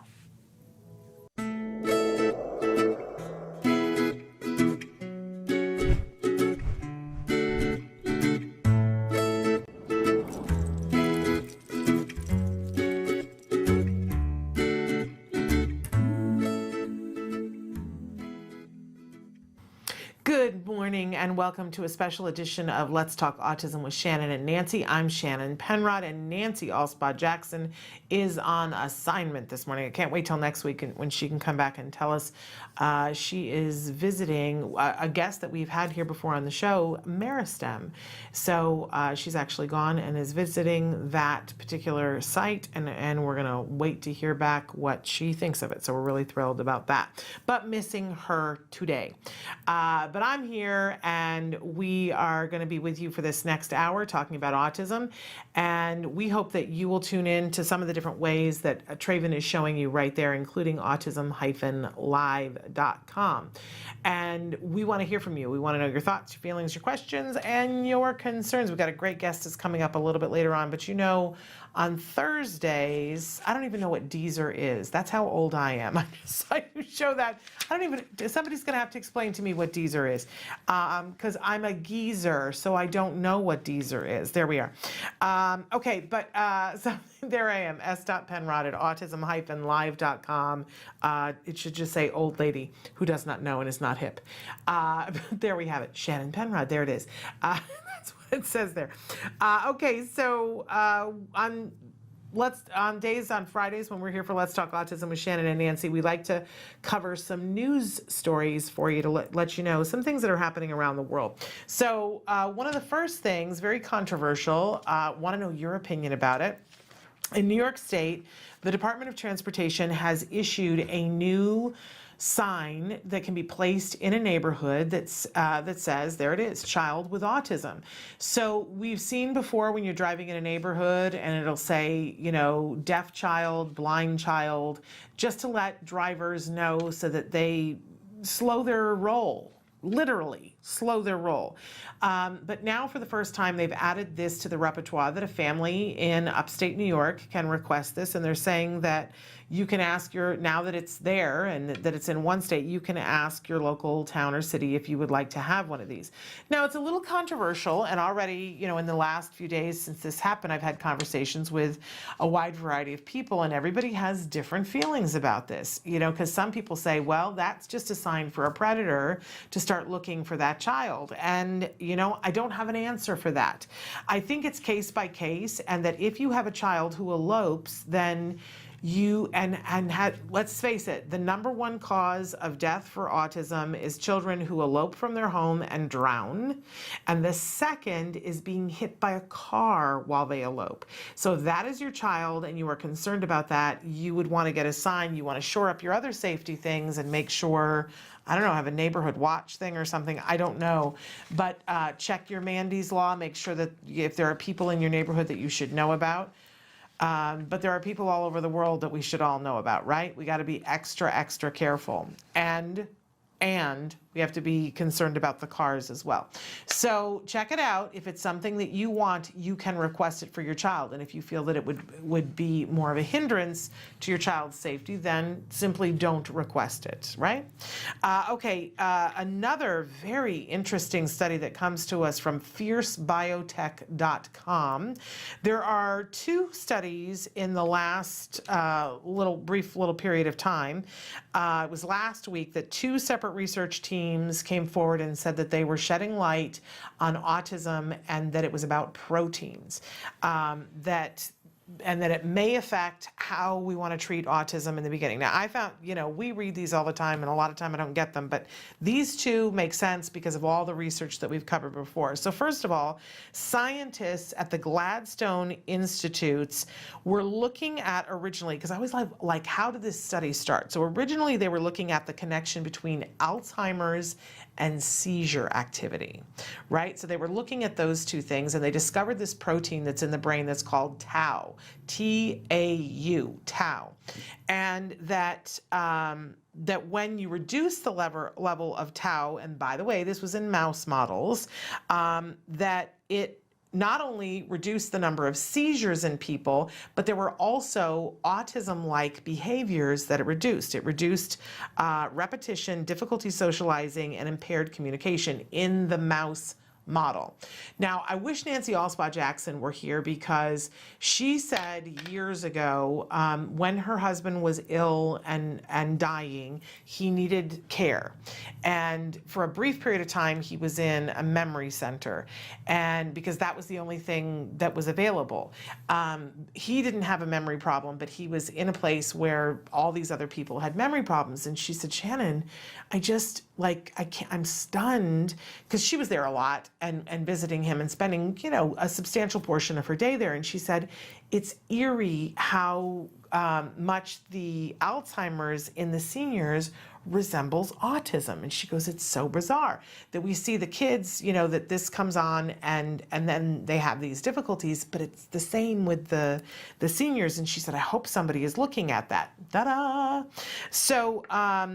So what they've seen is that if you reduce the level of tau in the brain, that a lot of the things that present as autism in the mouse model, obviously we need to get to human trials, that as even a 50% drop in protein levels can pretty much turn these things around. These particular, again, repetition, difficulty socializing, and impaired communication. By the way, those are the 3 categories that define autism. So they also, as if this was not enough, this was really exciting, they went on to discover that reducing the tau levels actually boosted something called P10, and that when it's an enzyme that actually helps to tamp down the effect of tau, so that when you reduce the tau, the P10 goes up, and then the P10 moderates the tau. So they're looking for they're hoping to develop small molecule drugs that will either reduce tau or boost P10. I can't wait to hear more about that. Okay, and then in the other study, which comes to us from MIT, Massachusetts Institute of Technology and Brown University, working together, they are looking at the SHANK3 protein, which we have covered before on the show. SHANK3, when you're lacking it. So tau, you have too much, but SHANK3, if you don't have enough of it, then it can make you overly sensitive. In the mouse model, it made them sensitive to the touch of their whiskers, hypersensitivity to light, noises, and other stimuli, and they are relating that to autism. So in any case, they have seen that there are certain people whose brains do not develop SHANK3, and that those individuals tend to be on the autism spectrum. So they're looking for a way to increase SHANK3 and help to lower that sensory sensitivity. Isn't this fascinating? I find it fascinating.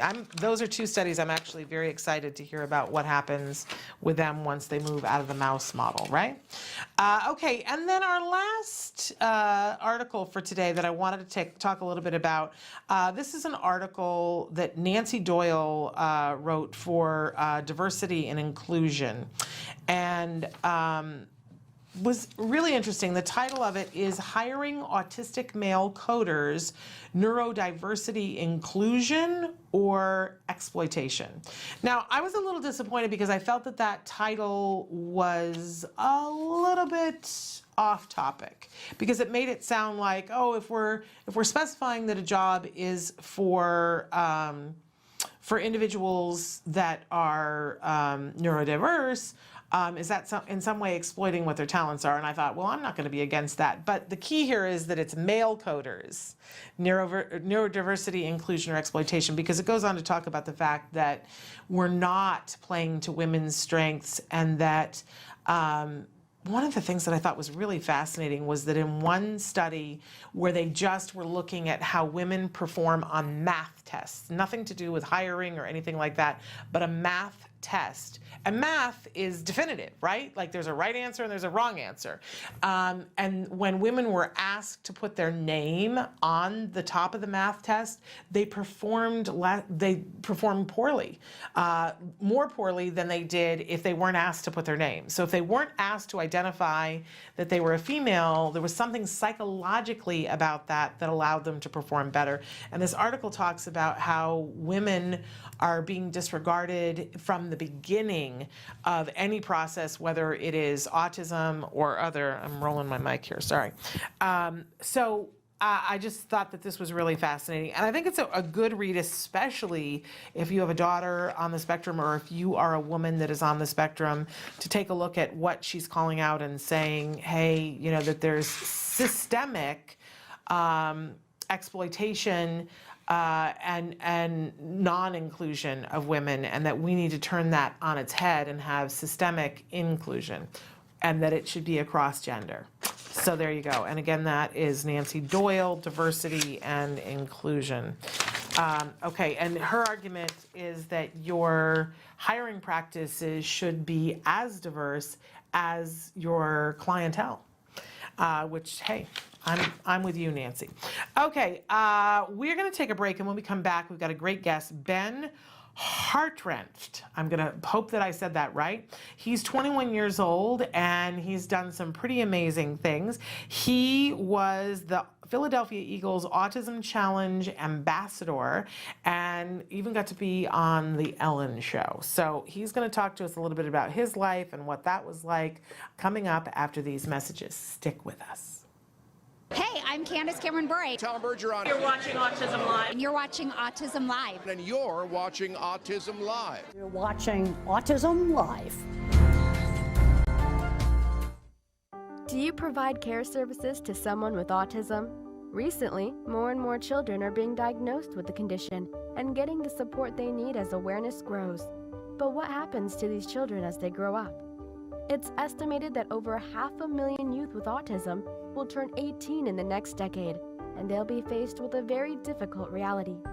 As children with autism grow up, their services start to disappear or become very difficult to access. Things like medical care, mental health counseling, vocational training, and more. All services that are still desperately needed. The loss of support that youth with autism face as they grow up is so severe that it's referred to in the autism community as falling off a cliff. Adults with autism need the same level of support they had as children to avoid falling off the services cliff. Introducing Skills Living, the web-based software designed specifically to help transitioning youth and adults with autism so they can avoid the cliff and instead fly to success. With Skills Living, help your learner with autism develop the skills they need in all the critical areas of adult life, including self-control, planning, and problem-solving, effective communication, performing life skill tasks for independent living, acquiring and maintaining employment or other meaningful activities, developing and maintaining social skills and relationships, accessing transportation and public services, and being safe. Skills Living includes a comprehensive assessment, a data collection mobile app, behavior intervention plan builder, and automatic progress reporting. It also provides a complete curriculum addressing 16 key areas spanning the entire range of functioning adulthood. Skills Living is easy to use and can be implemented by schools, parents, and autism service providers. Call or click today for your free demo and see how Skills Living can help your learner with autism avoid the cliff and instead reach their fullest potential. Skills Living. Wish, learn, become.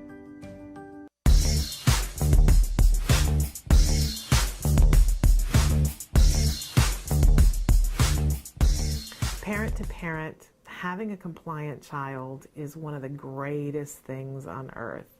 But frequently we ask ourselves, why doesn't my child listen? Well, here are some tips to help us to get a listening, happy, compliant child. First, we want to make sure that we make compliance worthwhile. Whenever your child does something that's compliant, make sure that you praise them and heap rewards on them that are meaningful to them, things they really want. One of the things that we have to be mindful of is that if the child isn't compliant, we have to praise more often. Just heap it on. If you say to yourself, there's nothing to praise, they're not doing anything that I want them to do, then ask them to do something that they already want to do. This is a really tricky way of being able to praise them. And then, of course, the last thing that we want to do is catch them doing good things when they least suspect it. And make sure you heap that praise on, because having a compliant child is one of the best things in life. Token economies are a great way to get to good behavior with your child. Welcome back to Autism Live. We're very excited to welcome for the first time on our show a very wonderful and unique young man. Ben Hartranft is with us. There he is. Hi, Ben. And that is his mom, Sandy, who's there with us. Welcome to the show, you guys. Ben, we're really excited to have you with us. And I want to start by talking a little bit about your family. Describe your family to us. So I have two brothers. One is 27 and one is 20. It's going to be 25. And they do not have autism. And they work at, one works at Prudential and one works with me. Wonderful. And now, Ben, you identify yourself as an individual on the autism spectrum. Is that correct? Yes, ma'am. And I want to talk with both of you a little bit about when you were diagnosed and, what that was like. You want to start? I'll start. So, when I first found out when I had autism, I said to my mom, I want to take my autism and wash it away. Like, take it out and just wash my brain away. So now today I just want to advocate for people, talk to people, and try to promote autism awareness and take it to the next level. I love that. How old were you when you were diagnosed, Ben? So when he was about 18 months old, we thought he had a hearing issue because he wasn't responding to his name. And we took him to the hearing doctor and everything was fine. And we just kind of checked that box, and nobody ever said you really should keep looking into this because there's some reason why he's not responding to his name. Yeah. And when he was 2, we just didn't think he had enough words. Yeah, exactly. And so we took him to speech therapist. Miss Paula Barson taught me how to talk. Yeah, that's really when we first got our diagnosis. And today I just talk, and there's no off button on me. I love it. On me. I screamed 11 times on a roller coaster. I love it. I love it. So what kinds of things, when you were a kid growing up, what kinds of things were particularly hard for you? Making friends, Today, when we talk about Ellen DeGeneres, we talk about being kind to one another. And if you see somebody around, join them. That's what I would do. If you see somebody being unkind, stand up for them. If you see somebody that didn't get invited somewhere, invite them. Wonderful. And Mom, for the other moms who are watching who can relate, what you mentioned before that he wasn't talking as much, what other kinds of things were you seeing that when he was a small child with autism? Yeah, so when he was really little, I was so locked in on the speech, I kind of missed some of the other symptoms. He was the youngest of 3 boys. We had a really busy household, and I just knew he didn't have enough words. And so I was one day standing at work, and the speech therapist was standing next to me, and I said, do you do speech therapy for kids here? And when she asked why, I told her, and she said, oh, no, you have to talk to the intermediate unit, which is the provider in our area that works for younger kids that aren't in school yet. And they came out and did an evaluation. And when they finished that evaluation, I was just blown away because he was delayed in gross motor, he was delayed in fine motor, everything was behind, and it was so much bigger than what I saw. So I was very thankful for that comprehensive evaluation and the services that we were able to start right away. Well, and what kinds of, because people are going to look at you, Ben, and they're going to go, you're remarkable, and we're going to talk about some of your achievements in just a minute, but parents are going to start writing in right now saying, what kinds of things did you do that Ben is so great? So what did you do?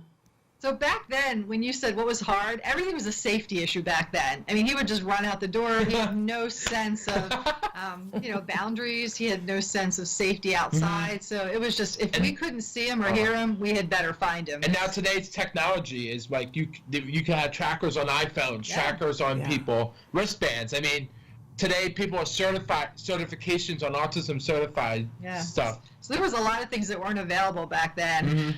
But the first services that we put in place were from the intermediate unit, and they took them to a program that was run by Easter Seals. And for 2.5 hours twice a week, I went with them to that program. And I was so grateful for that because I got to see how the different educators and teachers worked with him, and then I would try to take that things home and do it at home. And then we put him on the list for speech therapy, which took 6 months to get a private speech therapist in our area. And they did physical therapy, occupational therapy, and speech therapy all at this program. And it was great to have all that in place. Well, and you, from what I've read about you, Ben, you've had you've got a tight-knit community around you too, that you attend a church and that you also have worked a job for a really long time. What job, because I hear that you started working a job at 16. What was your job at 16? I started working at Olive Garden when I was 16. And one day I was watching the TV, I was watching the Eagles versus the Arizona Cardinals game, and the phone rang and it said Olive Garden. And I said, hello, is this Ben? Hi, yes. Can you come in for an interview? I accidentally hung up on my manager and I had to call him back. And I said, oh, come in for an interview. And I've been there ever since. You know, I started doing salad, then doing breadsticks, then busing and hosting. They've been so great to me. Olive Garden's a huge blessing for me, and all the managers are great. Now, how did you apply for a job at Olive Garden, or they already knew about it? You did? I did. And who got you to the point where you said at 16, was that something that Mom did, or did they teach you that at school? My brothers and my people at school, like, I really think you need a job. And if my brothers got a job, I wanted to get a job. So that's when I applied. It was so cool to have that modeling for him because he just didn't really see any limitations on himself. If his brothers did it, why wouldn't he? So actually when he was 14, every time he saw a job opening, he would apply, he'd put an application in. So it took 2 years before anybody reached out and offered him this job. And then I started panicking because I wanted to know, would the school support him in that? Because they had, some things going on there. And they're like, no, if it doesn't happen on school hours, we can't help. And then we talked to the Office of Vocational Rehabilitation, and they're like, no, if he's still a student, we can't be involved. But luckily, the organization was really awesome, and they did, it was a perfect job for him to start off with, and they really worked with him well. Well, go Olive Garden, and go you, Ben, because this is fabulous. I'm sorry? Don't forget the unlimited salad and breadsticks. Yeah, no kidding. Best salad ever. I love the olives. Okay, so, but then you have some pretty exciting things that have happened in your life, including, we sort of teased before that you've been on the Ellen Show. Talk to us about how it all started. Oh my gosh. So I said to my mom over here, Mom, when I went Homecoming King, I want to get on Ellen. Ben, are you crazy? Do you really think it's ever going to happen? I'm going to try. So I wrote in. I haven't heard anything. Everybody tried. She had over 40 people wrote in. One day, we were coming back from Six Flags, got a phone call that said Burbank on it. And I said, hello? Is this Ben? Is this the Ellen Show? And it was one of the producers. I had to keep a secret for 6 weeks. I couldn't tell anybody. Wow. It was crazy. Well, you sort of glossed over the fact that you were Homecoming King. So what was that like? Homecoming King was great. I told my mom again, I want to run for Homecoming King. And it was in the summer, 4 years ago, and she goes, well, Ben, I don't know. I don't know if you can win. The Debbie Downer over here. But I love it. I love that he's got these ideas, Mom, and that you're trying to keep him, with his feet on the ground, but doesn't matter because his ideas are panning out. So you were on the Ellen Show. What was that like? It was unreal. She gave me Universal tickets. She gave me $10,000 for the Eagles Autism Challenge from Shutterfly, and then she also gave me Eagles autographed items and Eagles tickets to a game. Okay, so at what point did you become the Eagles Autism? What is the name of it? It's the Eagles Autism Challenge. So Eagles Autism Challenge was started by Jeffrey Lurie. His brother is on the autism spectrum, and they want to take autism awareness to action. When they won the Super Bowl, I got invited to go carry the Vince Lombardi trophy at the ring ceremony. At the ring ceremony. So I touched the Lombardi trophy. What was that like? Was that cool? It was so cool. I mean, honestly, my parents thought I was going to drop it. Is that what your nightmare was, Mom? I just, that is so precious, that opportunity to be there. So if we take it back one step, we got to a point in our lives where you spend a lot of time with guilt, like, why did this happen? Did I do something? Is there some reason why he has this autism? And then you get to a point where you're like, okay, this is not serving any functional purpose. And so we decided to get involved in research because we thought if there's nothing we can do about what we have right now, maybe we can make a difference going forward. And so we got involved with our children's hospital locally, and Ben did, 7 or 8 research studies through them. And then the Eagles did that story. And so one day the Eagles, our Philadelphia Eagles, reached out to Children's Hospital and said, we were at Huddle Up. We want to highlight somebody on the autism spectrum. And so they did a whole story on Ben. So that kind of started the connection there, and then they gave him some wonderful opportunities. And then I went up to Jason Kelsey. I don't know if you heard of him. He's the center for the Philadelphia Eagles. I work at Dorney Park, and I said, Jason, do you want to go to Dorney Park? I'm in. Are you sure?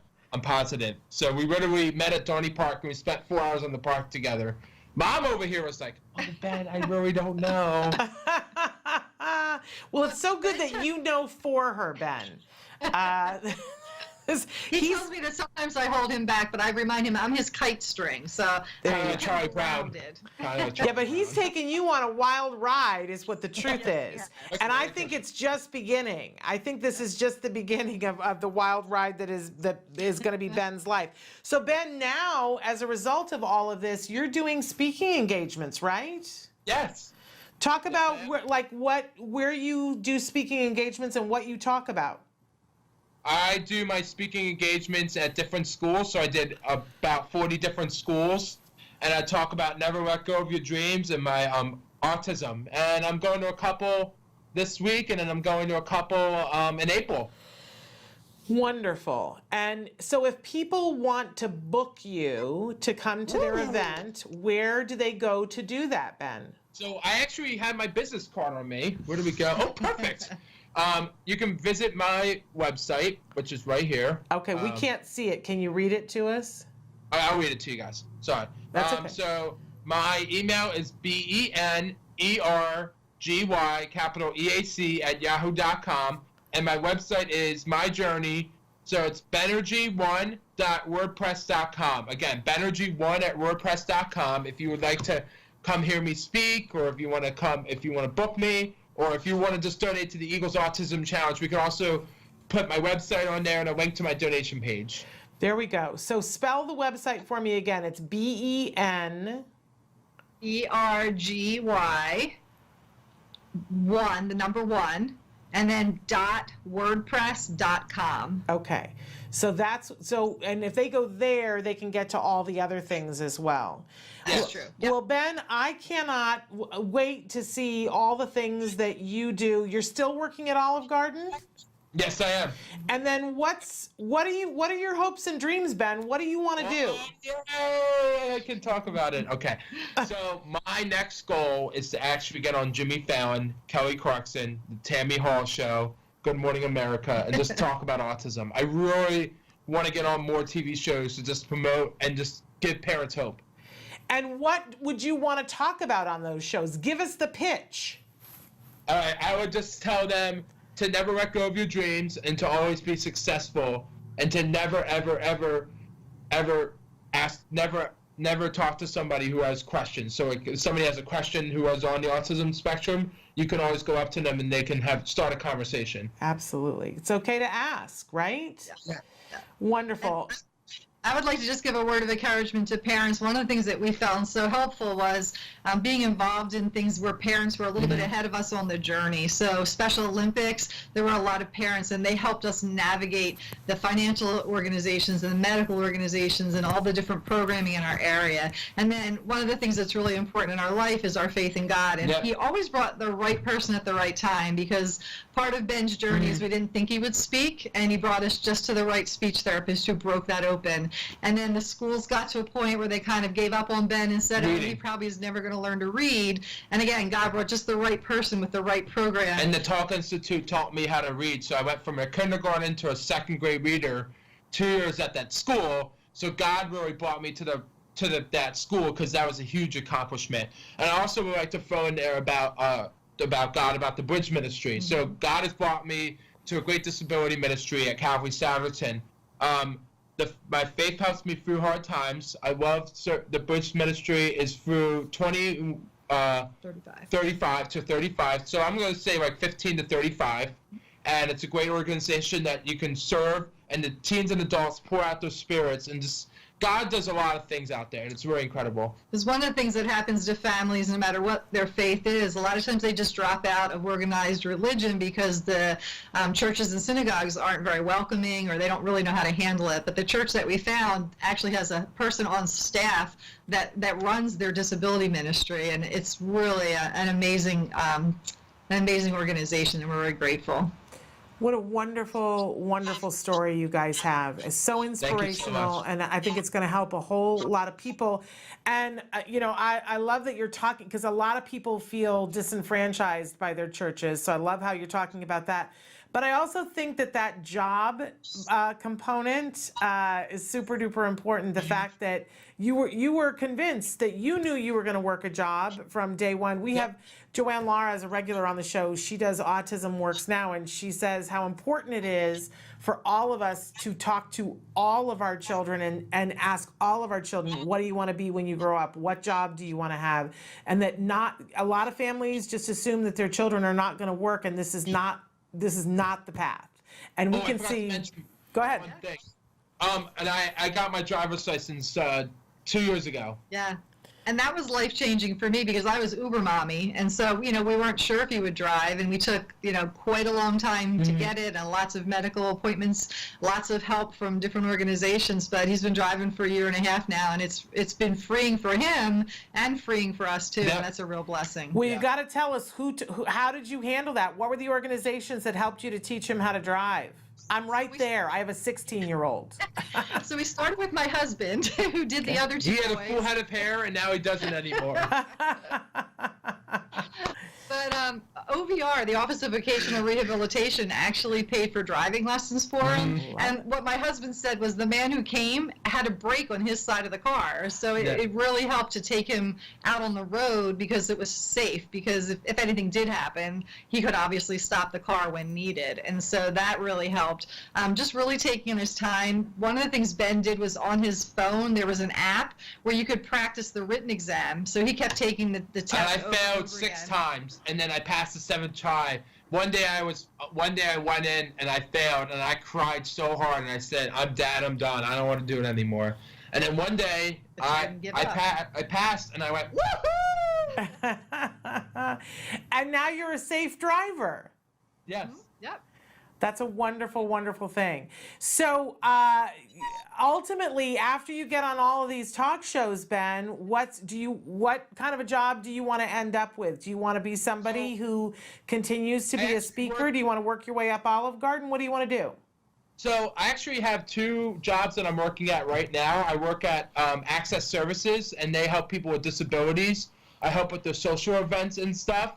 And then I also work at a movie theater, and I'm the guest ambassador. So I literally greet guests all day as they come into the door. Like, they're sometimes upset or sad. And that's what I do at Dorney Park as well. I actually go around, talk to guests, and turn the frowns to smiles.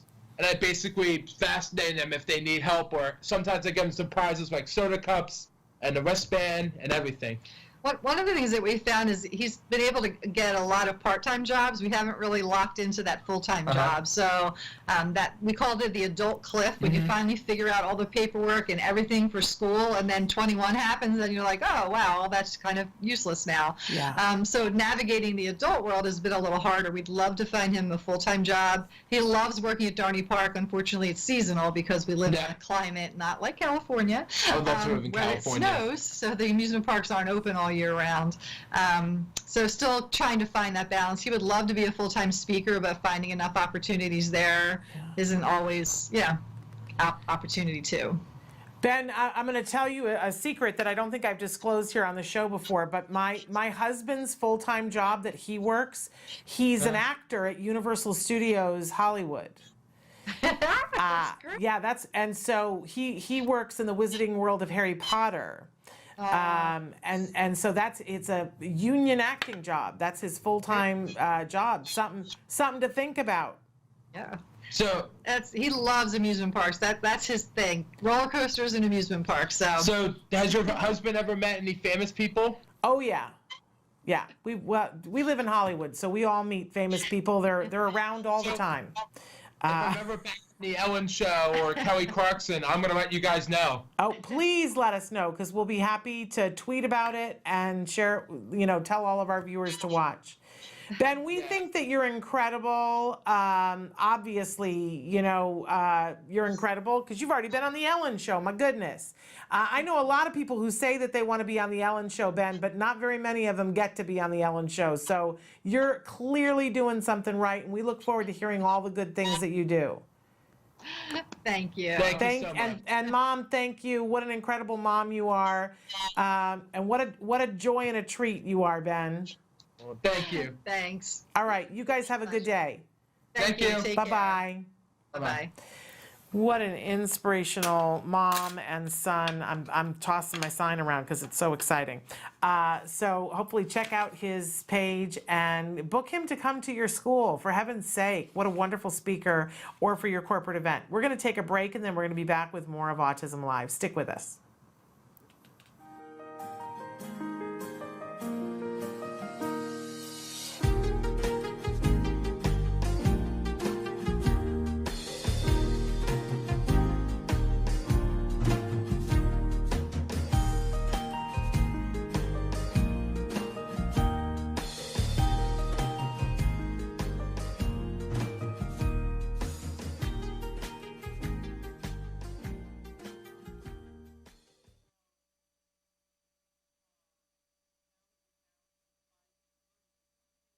Life-threatening aspects of autism.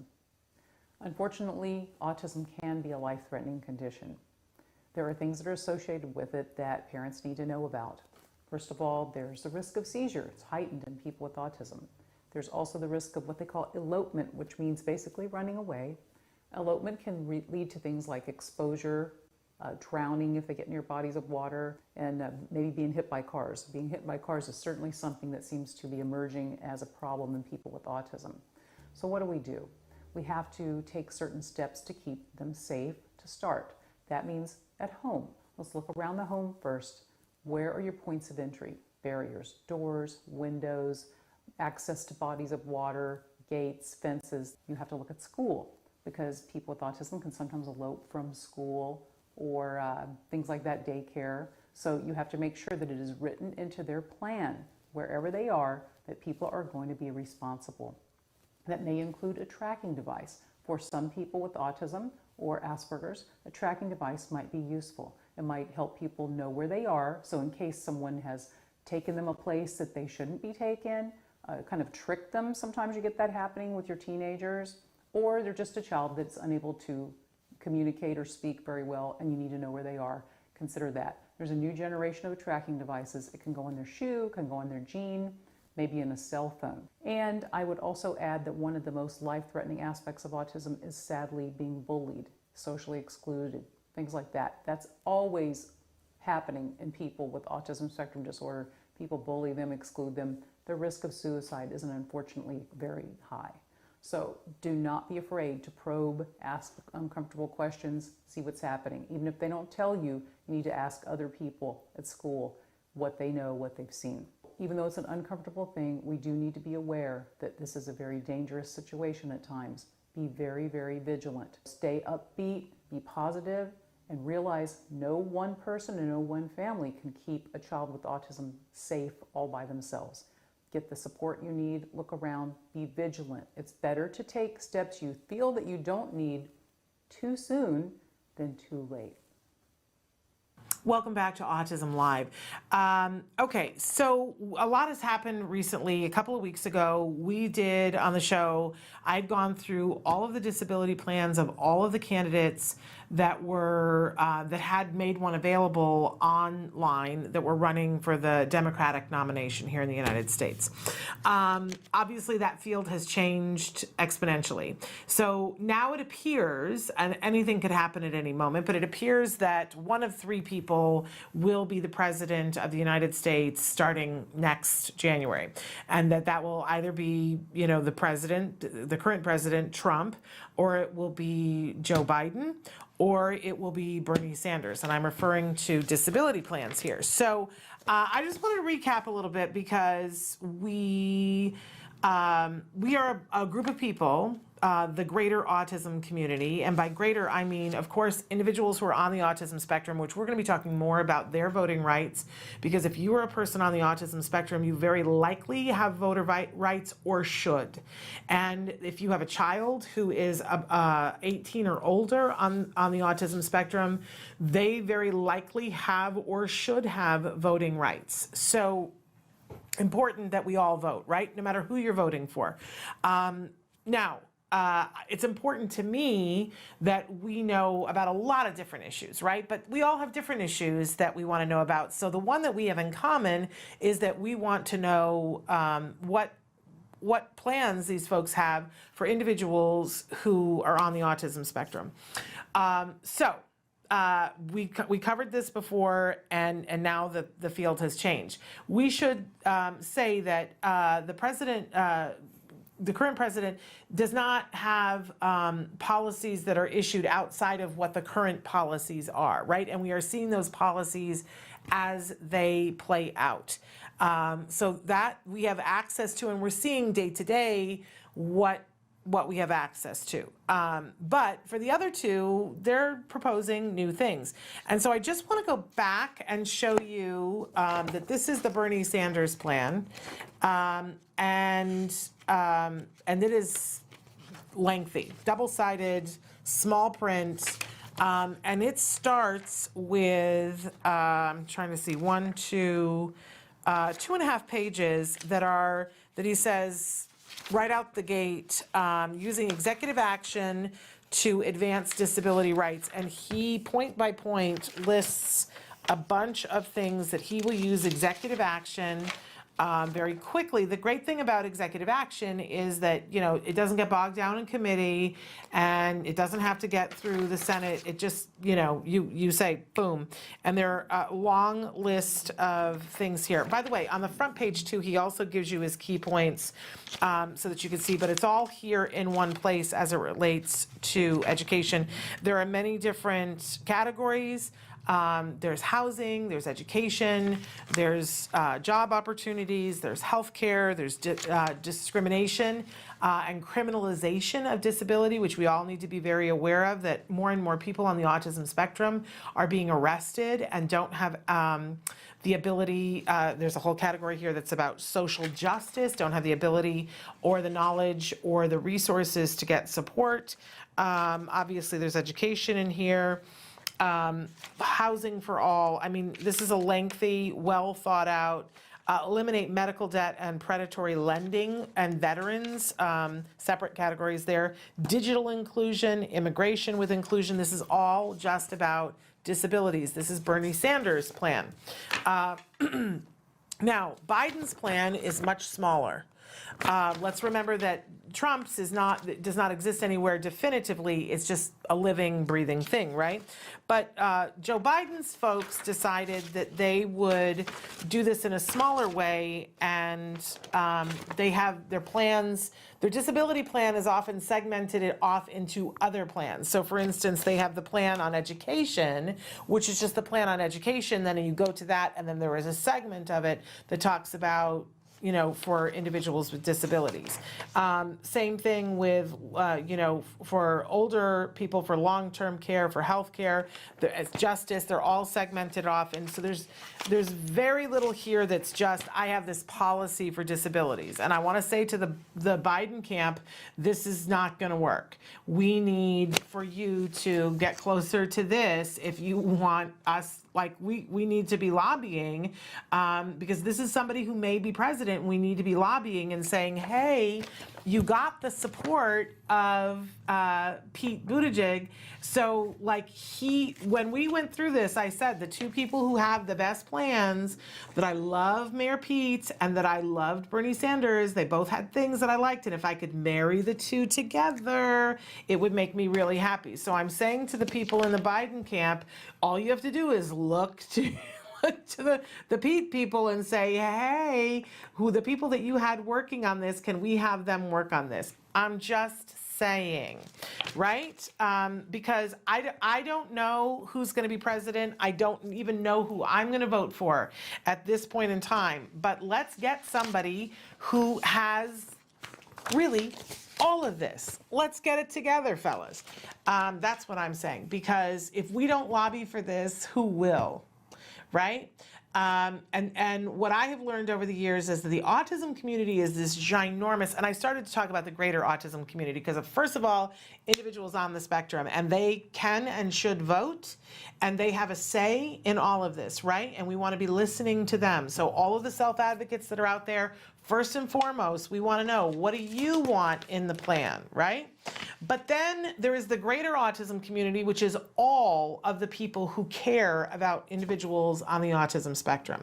And that includes the parents and the teachers and the people who do therapy. All of us care about those individuals on the autism spectrum.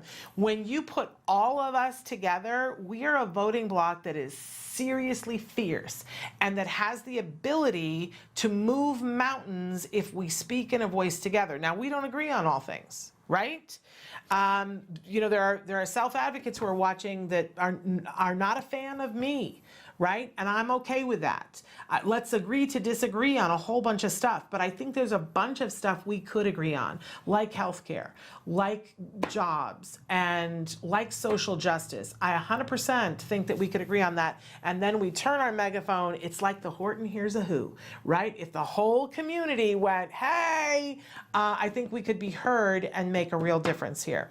I will say that there is a group within the Democratic Party that works on this and has been working on this for a very long time, even when Secretary Clinton was running for office. There was this whole commission of people, a task force that was working on disabilities and creating policy, a lot of which we saw in these reports. We're not really seeing it in the Biden report, which I don't really understand. But some of which we saw in the Sanders, some of which we saw in the Warren, some of which we saw in the Buttigieg. So I would love for all of the, let's get definitive here. Who's going to support? We need this. That group of people is still working and functioning. And by the way, there are a lot of people who are on the committee. It's not just about autism. It's about all disabilities. And the leader of the task force is someone who has a disability, and I would say over 50% of the people on the task force identify themselves as having a disability of one sort or the other. So, and then there are other people who have expertise in different areas. So, I hope they're talking to these people, because we need to get policies in place so that we all know what we're doing when we step into that voting booth between now and November, and then most especially in November, right? Because it should be something that is of concern to us. So that's what I have to say about that. We're going to take another break, and then we'll come to close out the show. Stick with us.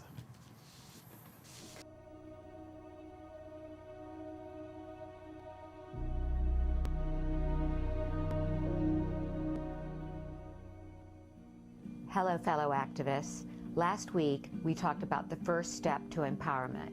Accept and embrace this challenge. Sometimes you have people that support you in your denial. Maybe it's your husband, maybe it's your mother. When I expressed my concern to my pediatrician about Wyatt losing language around the age of 2, his response, maybe he's a late talker, he's a boy. Let's wait and see. But what about the temper tantrums? What about the fact that he put his head through the kitchen window? What about the bite marks and scratches all over my arms and chest? He said he's probably just frustrated that he can't express himself. Let's wait and see. But autism doesn't afford us that luxury. Of course, I was relieved with my pediatrician's reassurances, but I should have gone with my gut, because if I had, I could have gotten a diagnosis 2 years earlier, and I lost 2 valuable years that could have been spent on early intervention. And finally, when Wyatt was diagnosed, he was misdiagnosed. But of course, part of that was my problem too. I lied in a lot of those parent questionnaires so things looked better. I can't turn back the hands of time, but I can recommend that you face this challenge head on. Denial prevents us from walking a path we eventually will have to walk anyway. The sooner you face the truth, the sooner you can help your child. Until next time, take care of yourself and keep the faith. You say howdy, we say hi. Let's get rowdy, let's get wild. Let's get wild. Let's get wild. Let's get wild. Let's get wild. Let's get wild. Hi, it's Lisa Ackerman. Welcome back to What's Left. We're enjoying some wine. We're gonna make some fake bourbon chicken tonight, but we're not using bourbon. It's not gluten-free. So what we're doing, and Kristen, you're doing a great job at pounding and getting out all of your energy on that chicken, so go take it out. I know. You know, how many of us moms are at a park or we're at a grocery store and somebody walks up to you and, you know, your child's having a meltdown and, you know, having not one of those fun days. This is a great thing to come home to. You would come home and really pound that chicken and you would feel so much better. Basically, it kills 2 birds with 1 stone. You're making a great meal for your family. Yes, and you're feeling great. You're feeling better about that jerk who said, why can't you get your kid under control? Absolutely. Awesome. So the first thing we're going to do is we're going to take all your pounded, aggressive chicken and start to saute in the skillet. And I'm just going to add a little bit of my grapeseed oil. So I'm going to go ahead and just put this in. We love the way we're going to just try to brown this up and cook it a little bit. Just a little bit of salt and pepper on top. And we're just going to go ahead and brown this. Great, Kristen. Great job. I think we're almost all brown here, so I'm going to get your help over at the cutting board, if you don't mind. The cutting station. The cutting station. We're going to cut this in about 1/3 slices. You go chop it up. Okay. I'm going to start on the sauce. Okay. We're going to take the orange juice water and add that in. And I'm going to measure out the fake soy sauce, 1/3 cup. Add that in. Take in your ketchup and your brown sugar and go ahead and put that in. So in here is the red pepper flakes and ginger. So we're going to go ahead and add that in. So in the red pepper flakes, if you've got a kid that's really sensitive and doesn't like to bring a lot of heat to the kitchen, you can definitely omit that. That's not a problem. And then my favorite, as much garlic as tolerated. And the last thing that we're going to do, and as we get this heated up on the skillet, is we're going to pull this in, thicken to a sauce, and add in the arrowroot to thicken it. So we're going to go back to the frying pan. And put in our sauce, and we're going to bring it to a boil, and that's when I'm going to add the arrowroot. What arrowroot does for everything, like when we're baking with gluten-free flours, this adds kind of the oomph to hold it together. Arrowroot is also a great sauce thickener. So let's go in and add the chicken. Thank you again for helping get this all together. I made extra sauce because I'm a saucy girl. So we made a really nice meal here tonight. We're talking just the right flavors, right texture. So I'm going to serve you up to what we're going to have for dinner, if that sounds good to you. Yes! So I always love coming over. So what we made over here is just really some, what I call my dirty rice. And it's just some of the really nice different spices. I use a little red pepper flakes in that as well. Beaumont, parsley, and just salt and pepper. It's really simple. And some of my favorite, which is zucchini sauteed. So I'm going to just go ahead and serve you up, and you can get to be my guinea pig once again. I will always be a good guinea pig anytime you cook. Bon appetit, my friend. Thank you so much. And thank you for joining us at Autism Live. Kristen, I had fun with you today. I always have fun. Thank you. It is. It's great. And we had fun with you, too. And if you have questions or want to see us cook some more different dinners, just email us. You can email us at autismlive@gmail.com or go to Facebook, facebook.com/autismlive. Or Taka Now. Taka's got tons of recipes, over 2,000 recipes ready for you to come and explore and have some fun. And thanks to Holly for this great bourbon-free bourbon chicken. And we'll see you next time on What's Love? Bye, guys. You say howdy, we say hi. Let's get rowdy, let's get wild. Let's get wild. Welcome back to Autism Live. So I was supposed to go over the things that we were doing last week. Do you see how I like pack up all of my papers and then I never have the paper that I'm supposed to have? Okay. It's just like when you go to the grocery store. Do you do this? It's an IQ test.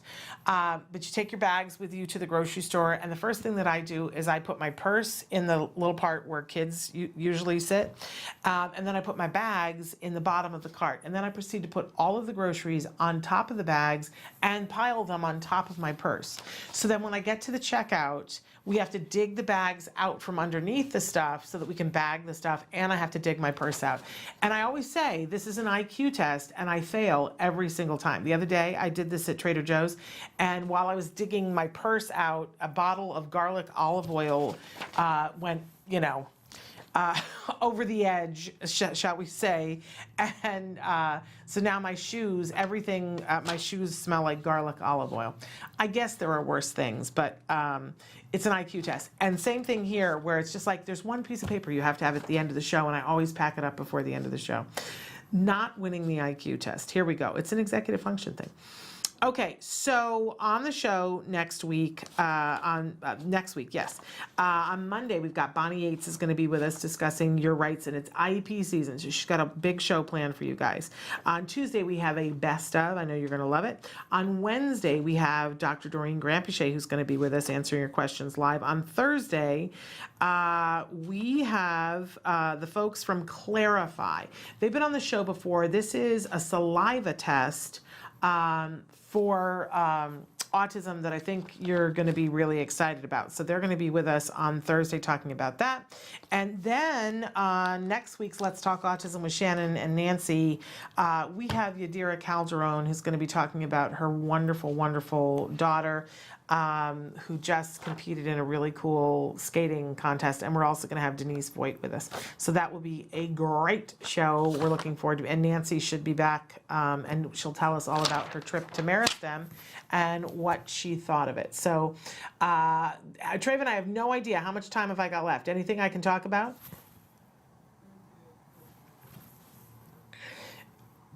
Okay, so I've got a couple of minutes here. So I just want to talk about this month of autism awareness that we've got staring down at us. And that we've been told by the CDC to expect disruption. And it's very likely that some autism events are going to be postponed or even canceled as we see more things happening and not happening. And I just want to say that it's a wonderful time to investigate all the things that are online. There are a lot of resources that are online. My one fear in all of this is that when we put people in isolation, they feel isolated. And that if you are in an area where you're being asked to stay home and your child is being asked not to go to school because of the novel coronavirus, I hope that you will reach out to us here, that we're happy to answer questions. We're looking at putting on a little bit more time live so that you guys can be interacting and talking with us and talking with others. But I hope that it won't deter you from getting that April boost from that everybody feels when you get your battery recharged and be reminded that A, there's hope, and B, you're not in this alone, right? Because you know what I always say here, si se puede, hold hands, we can do this together, right? So even if you are in a place where you're being asked to stay at home, thank goodness for the internet.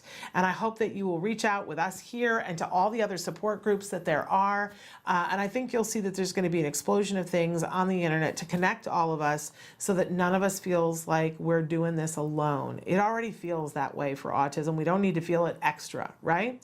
So if you've got ideas of things that you want to see if you're being quarantined, write to us, let us know what it is that would be helpful to you, because that's really what we're here about, right? And we will get through this. We've gotten through other things. We will get through this. And You know, somebody was saying the other day, it's like, you know, find the pluses in everything, right? And while this is terrible, and there are some people who are sick now and probably more getting sick, you know, while all that's happening, let's be concerned about that, but let's find opportunities for how we can move the dial forward, how we can help our kiddos, help our teenagers, help our young adults, to be more like Ben, right? Get a job and be excited about what's going on. That's how we all need to be. So stay tuned here, but also be writing into us. Tell us the kind of programming that you would like to see if and when you are stuck at home with your kiddo on the autism spectrum. We're going to be here for you. So that's all for today. Come back later on next week and have a good weekend. Until Monday, give yourself a hug from us and one for your kiddo too. Bye-bye for now.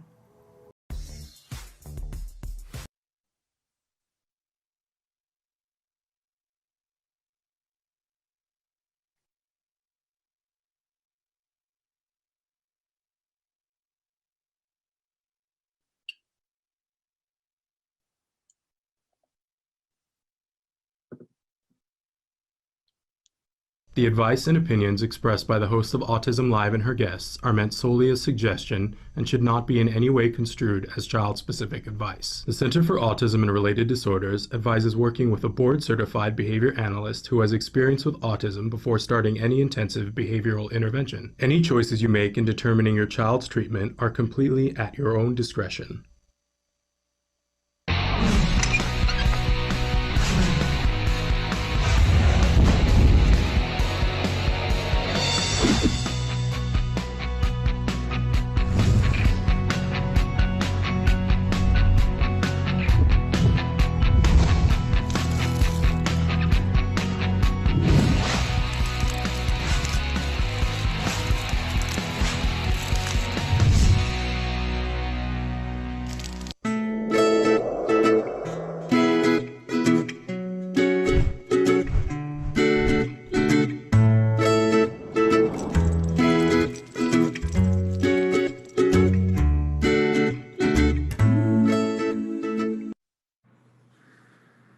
Good morning and welcome to Autism Live and to Let's Talk Autism with Shannon and Nancy. Nancy, I don't think there you are. Here I am. Hi, Shannon. Good Hi, morning. Nancy. Haven't seen you in a whole week. I know. How are you?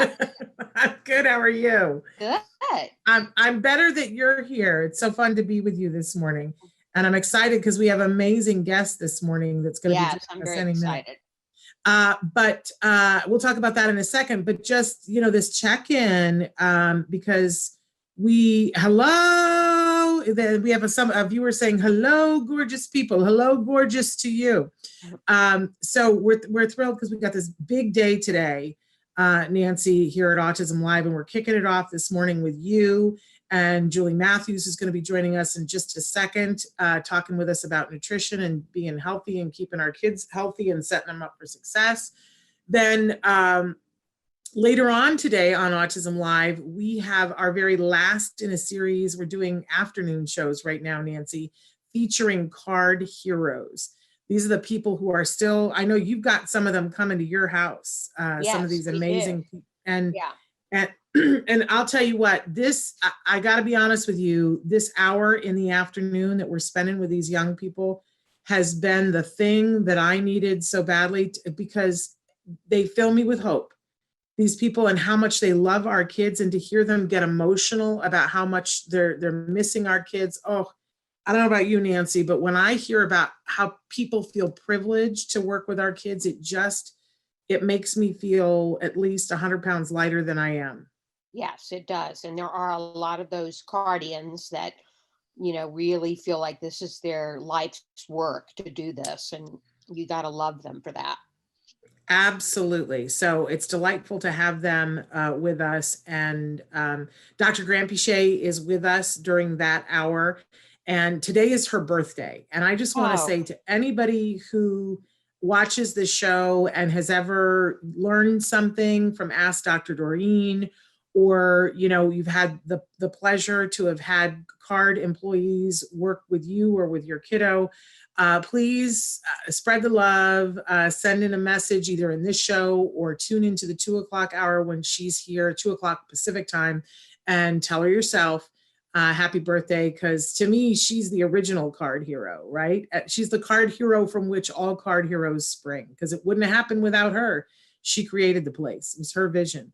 So make sure that you tune in for that. And plus, I have a special little video that I'm going to be debuting in that second hour later on today with two very, very, very special guests who join me to say happy birthday to Dr. Graham Pichet. And believe me, they've never been on the show before and you'll love it. So okay. And I want to let you guys know that we're going to be joined any second by our guest, our fabulous guest, Julie Matthews from Nourishing Hope. And you guys are already writing in questions. We will make sure that she has opportunity to hear those questions. But they will be from a nutritional and health standpoint. But I think so far what I'm seeing, that, you know, you guys are in line with that, saying hello to everybody wherever they are. I know we've got several different continents already joining us, Nancy, which is super awesome. And yeah, she's in our waiting room. So let's welcome Julie Matthews, Nancy, to be with us, because we don't want to frog around today. We don't get Julie very often, and we want to make sure that we get plenty of time to talk to her. Following her advice for many years now for my own sons. Me too. Julie, welcome to Autism Live and to Let's Talk Autism with Shannon and Nancy. You're here with Shannon and Nancy. Hi, Julie. Hi. So thrilled to have you. Thank you.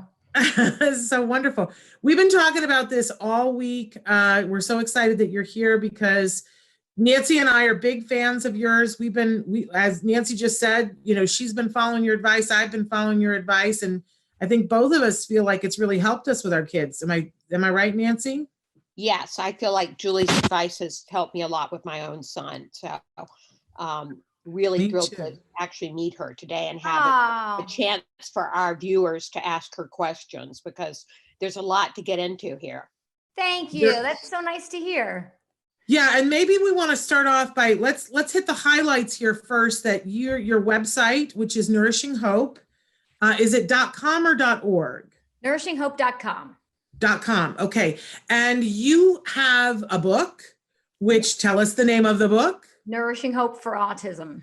Do you see a theme here, folks? and then you have a summit that's coming up very soon. What is the name of the summit? NourishingHopeSummit.com. There you go. There's the theme. We don't have to guess. And tell us when and how we would access that summit. So that runs from April 20th to the 26th. It's all free online. We have 5 interviews every day for a whole week. And we're going to go, it's actually designed a little bit more like a course in that each day has a theme. So we start with, you know, what's the science behind all of this? And then we go into, you know, how to support what good, healthy nutrition looks like and picky eaters and really helping them. And we go, you know, step by step through helping with anxiety and hyperactivity and mood and focus and all of that. And we just take people through so that whether you're a brand new beginner and you haven't started anything and you want to understand why should I spend my time doing this, or you are really experienced and you've been doing it for 10 years and you want to know what's next, we have things for all the different families. That's wonderful because, you know, I remember being a newbie and hearing you speak and going, okay, I have new things to do. And it really created an entirely different path for us that we had many benefits from. But, you know, now I've been on this path for a while and I want to hear some of the new things because you know, Nancy, you and I have been doing this for a hot minute, have we not? That's right, we have been. And it's always good to hear new things. I'm curious, Julie, before we dive into some of your recommendations and other things, just to find out how you got into this path. It's a really great question. People always ask me. I feel like it was divine intervention.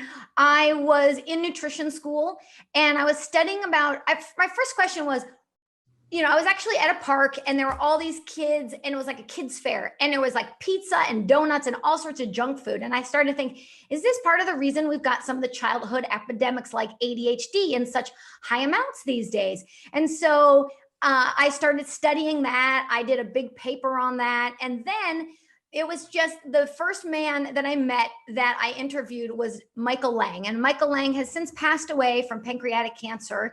But at the time, he said, we spent 5 minutes talking about ADHD when I interviewed him. And we spent all the rest of the time on autism and gluten and dairy and glutathione and all of this. And he said, nobody is doing this. We need people that do this.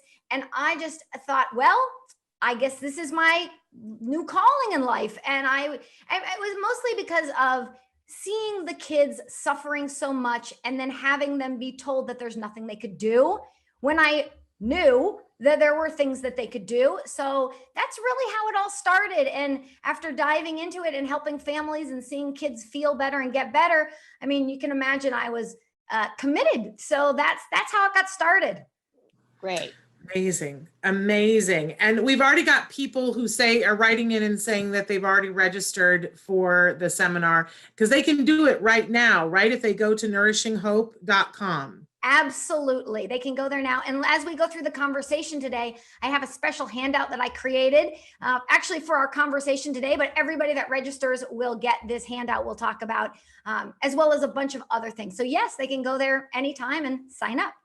Okay, wonderful. Now, we have been saying all week long that you've got 3 things that you want to recommend that we can do in this emergency, because I think a lot of us have felt a little less empowered. You can't quite get to the stores that you used to be able to get to or get to the items that you could get to, making it a little bit harder. But if we've seen some success with this kind of thing, then we know we don't really want to, this is not the moment that we want to let it slip, right? Exactly. And for people who have not yet tried, some of the things that you're going to talk about, there are some benefits to doing these things immediately right now in this COVID emergency, correct? I believe so. I'm not going to claim to be a COVID expert, but you can even talk, you look at the World Health Organization, the UK government, they're all saying the best thing we can do right now. There was an article I was just reading, I can probably post the link. The best thing we can do is eat healthy and try to be as healthy as we can. And I got to be honest, I'm going to interrupt you for a second. I wasn't even thinking about that in terms of staying healthy. I was thinking about staying sane because you're stuck in your house with your kiddos and you want to minimize behaviors. And but there is a benefit to keeping your inflammation load down. I'm not going to steal your thunder. I'm going to let you tell. But can you tell us the 3 things? And Nancy and I are going to drop our cameras out so you get to be full screen. Oh, wow. Okay. Yes, I know.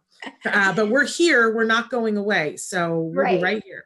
Great. So to me, the first thing that families can do is get rid of the junk food, the artificial additives, processed food. That can do an incredible, that can play in a really powerful role in helping kids and their behavior. We know from decades of research that artificial colors, flavors, preservatives are known to create hyperactivity and irritability in all types of children. So whether they have a condition or they're neurotypical, or we just know that these additives can create behavioral challenges. And so that's the first one. And whether it's good or bad, a lot of the junk food is not in the stores anyway, because sadly, people are buying junk food in larger amounts than ever. So there isn't a lot of it. I guess that's a good thing. But if it's in your home, that stuff is usually pretty easy to get rid of and can make a really, really profound difference. To me, just doing that is really going to be very helpful. I have seen kids get very hyper, not be able to sleep at night, aggressive, anxious, irritable, can't focus, jumping, all over, just not being able to stay calm from those artificial colors, flavors, and preservatives. So that would be number 1. Number 2 would be to try to get as healthy a food as possible. As I was saying earlier, that the World Health Organization and others are saying, the best thing we can do is, in addition to obviously all the obvious things like trying to be as safe as possible with washing our hands and all that stuff, is to try to make our system as strong as possible. And that involves eating healthy food.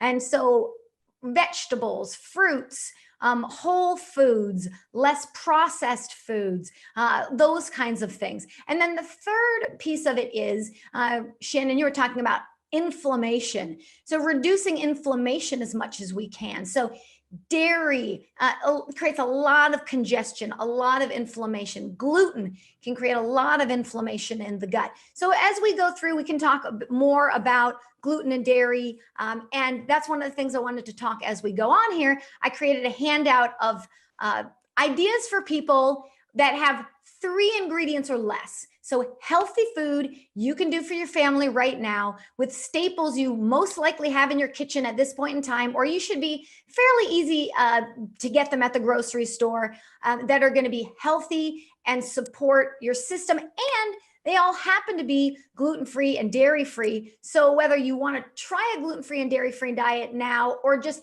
add some new foods so you can start to incorporate some, because you might want to try a gluten-free, dairy-free diet at some point, you'll have a host of 10 or more very easy kid-friendly recipes you can try right away. And we can dive into some of those. But when people sign up for Nourishing Hope Summit, they will get this handout in addition to a number of other resources that I can share.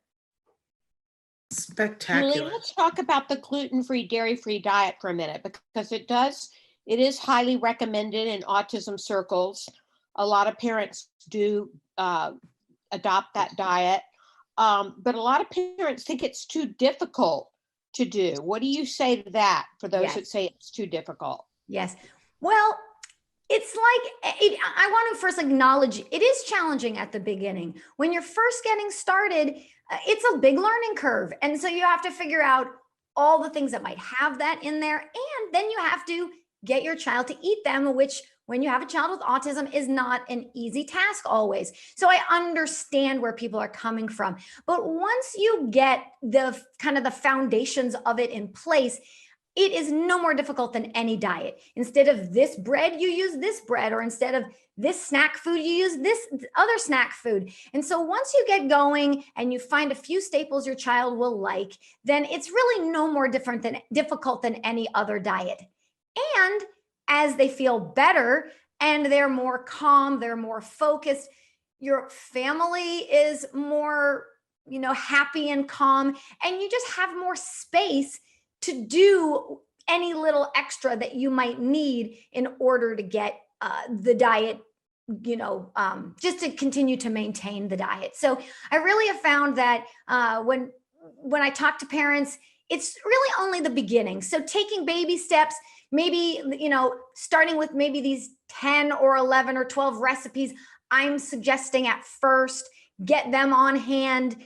Just have your child eating some new things before you even take out the old things. And that can make a really big difference in making it easier for them to do. Wonderful. And we've got a lot of people that are writing in questions here. I do want to say a couple of people one person in particular has written in and said, it isn't one size fits all. And I think we definitely want to acknowledge that yes. They themselves tried to cut dairy out, but they found that it had important nutrients for them and that they lost too much weight when they cut out cheese, and that it depends on the person. And for some of us, this is a benefit that when we cut out the dairy that we lose weight.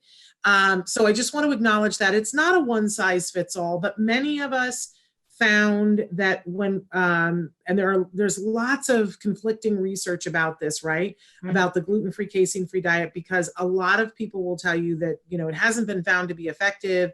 But if you look at those studies, I have some issues with that because mm-hmm. our kids are not one size fits all. Exactly. I can only speak personally, and Nancy can speak for her case and in her household, but I'm somebody who happened to be allergic to dairy as a child mm-hmm. and became allergic to wheat as an adult.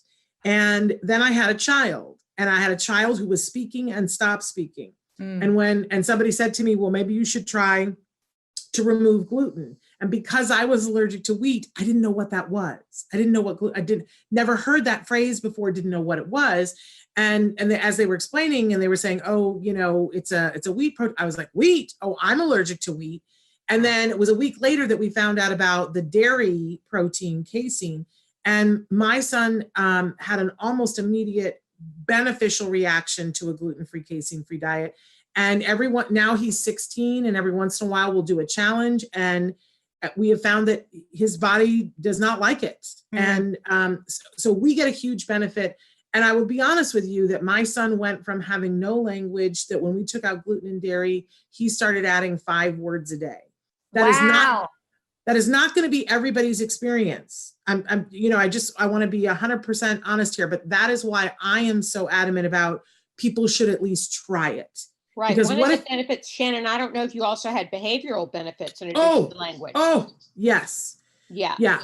Wyatt stopped having his massive tantrums that he was having, like 5, 6, 7 tantrums a day to, a couple of tantrums every week. So he definitely lowered his anxiety, his ADHD lowered when we started the GFCF diet. One of the things I tell people to go back and look at, you can find it online. Phil Donahue in 1984, folks, did a show on milk and milk allergies. And it's terrible. Nobody would ever do this again because it was terrible, but it changed the way a lot of us looked at dietary stuff.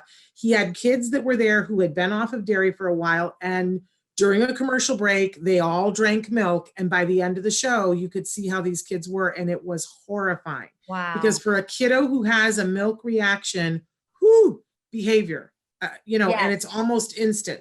So anyway, we just want you, go ahead. I just want to comment on the woman that was mentioning that's not one size fits all. I completely agree. I actually have an institute where I train practitioners called Bio-Individual Nutrition because of this very point. Because of course, everyone is unique. Everybody has unique life circumstances, unique genes, unique, everything. And therefore their diet needs to be customized, personalized to their unique needs. So there is not one diet that works for everybody. I would say though that gluten and dairy free is a typical good place for a lot of people to start. I actually have one family I know that absolutely benefits from dairy. So as you said, there are some families, but I don't run across it that often. But I usually take it a step further and say, okay, well, could you also have a challenge with grains or phenols or other things? And until you get the right kind of combination, you might not see all the benefits you're looking for. So I would agree that my message is always the diet needs to be customized to the individual. Okay, can we address some of these questions that we're getting right now? Yes. Somebody wants to know, how do you know if your kid is sensitive to oxalates, histamine? Also, what is the best allergy test, IgG or IgE? Okay, great questions. I'm writing them down. So, how do you know if your child, those are some of the other food compounds for people that are new. Histamine or amines are a type of compound. We think of histamine creating that allergy response, that very inflammatory response in things like aged meats and other, bone broths and things like that. And then oxalates being in compounds like nuts and other compounds like that. And so when the best way to know, sometimes it's symptoms, sometimes it's looking at, sometimes it's, there are some tests, but there are, usually I'll do a combination of lab tests and symptoms to really get a good idea if somebody might be reacting to a certain food. And then IgG versus IgE, well, it depends what someone has. An IgE reaction tests more allergies. So that's going to be peanut allergies or anaphylaxis type response, versus IgG is more of a food sensitivity, a delayed inflammatory response that creates more chronic inflammation, maybe constipation, congestion, things like that. Yeah, those are a couple of those. Hopefully that helps. Okay.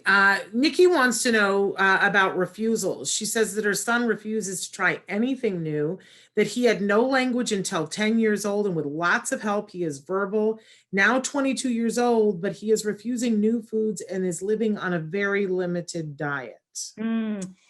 You know, it's tricky. I actually just saw a great story just the other day on, families are not able to get their child's favorite chicken nuggets or fast food or whatever it is. So this one mom got very creative, and she actually made herself a McDonald's French fry box and, all the different kind of wrappings, and made her own things and put them inside. And then the child ate them, and the child loved them and is really excited now.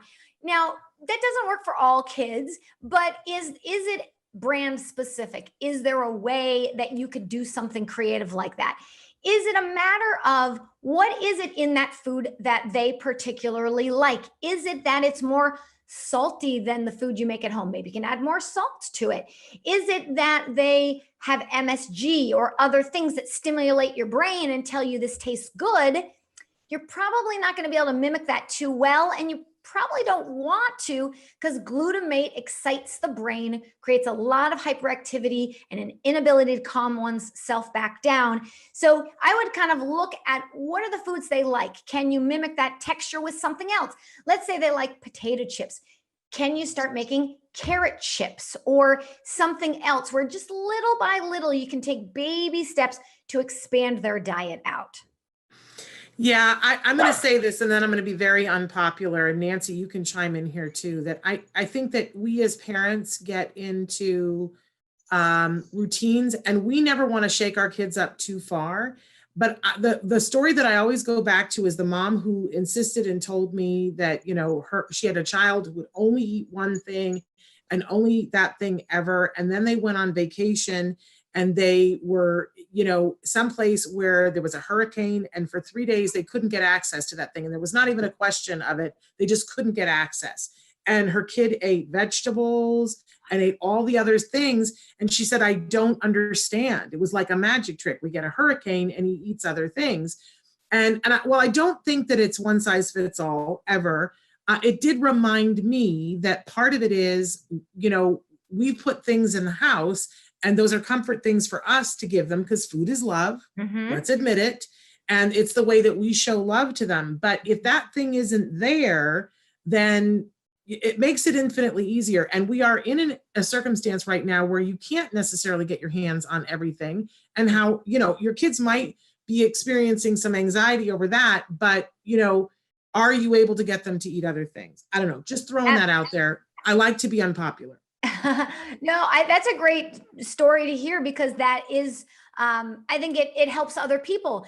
So many times parents will say, well, their child doesn't eat any vegetables. They start going gluten and dairy free. Now their child eats more vegetables. Also, I completely agree. We do our best. We love our kids. I mean, it's in our nature to nurture them. So if that's give them whatever they're going to eat, of course, that's, that seems reasonable.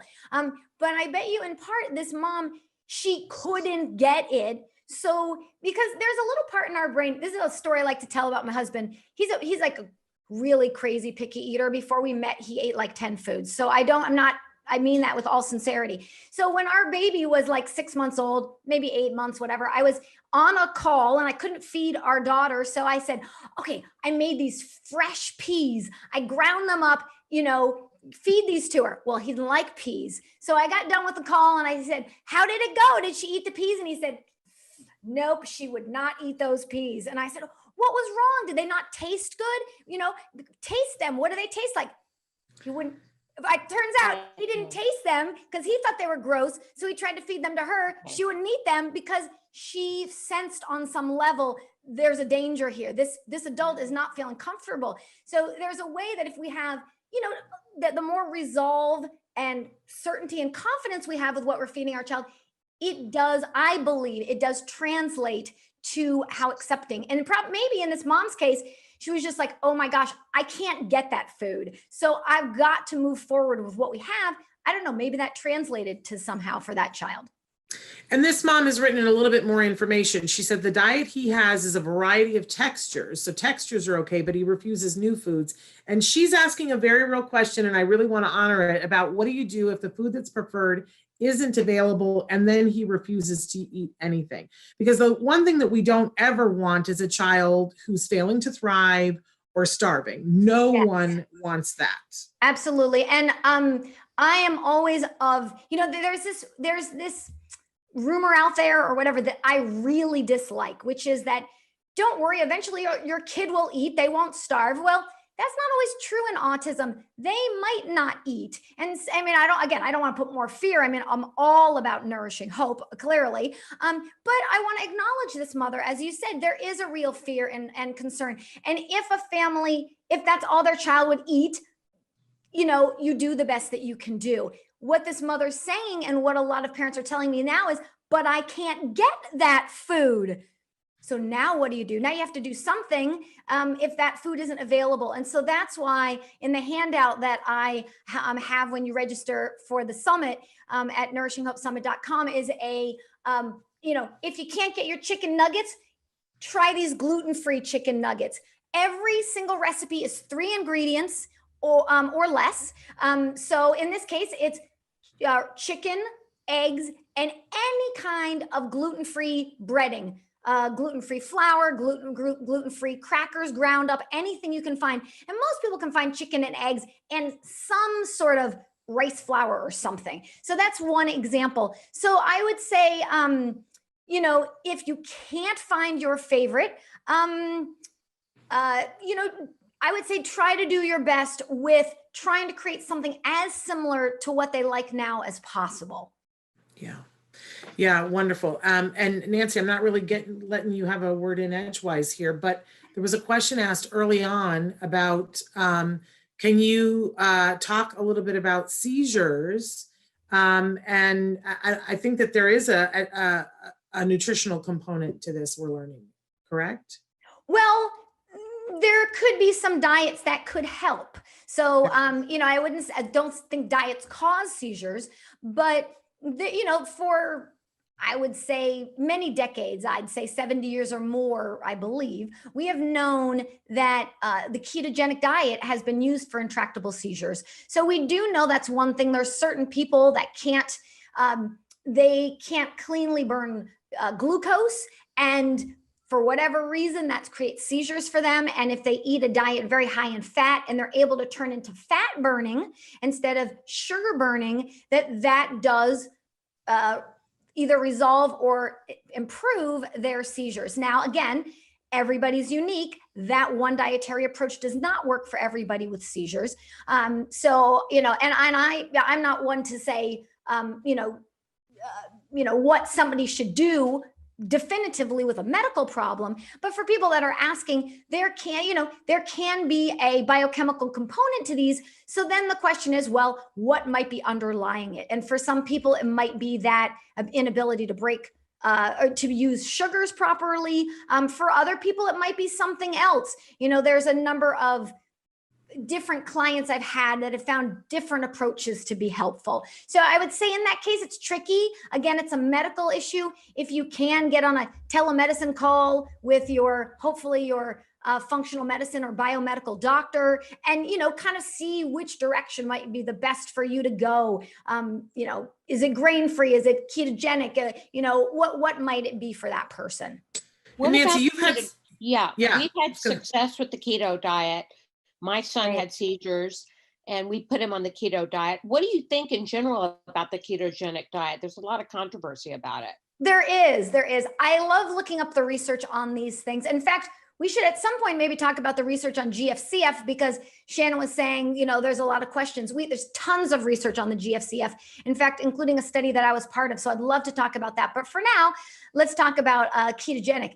There was a really cool study that was done, to say in the last year or two. It's on my website. If you go to nourishinghope.com, I did a whole write-up of the science. I spoke with the author. I took some of his data and made some new charts to make it easier to understand. The gist of it was they took a group of people with autism. Half they put on the ketogenic diet, half they put on the GFCF diet.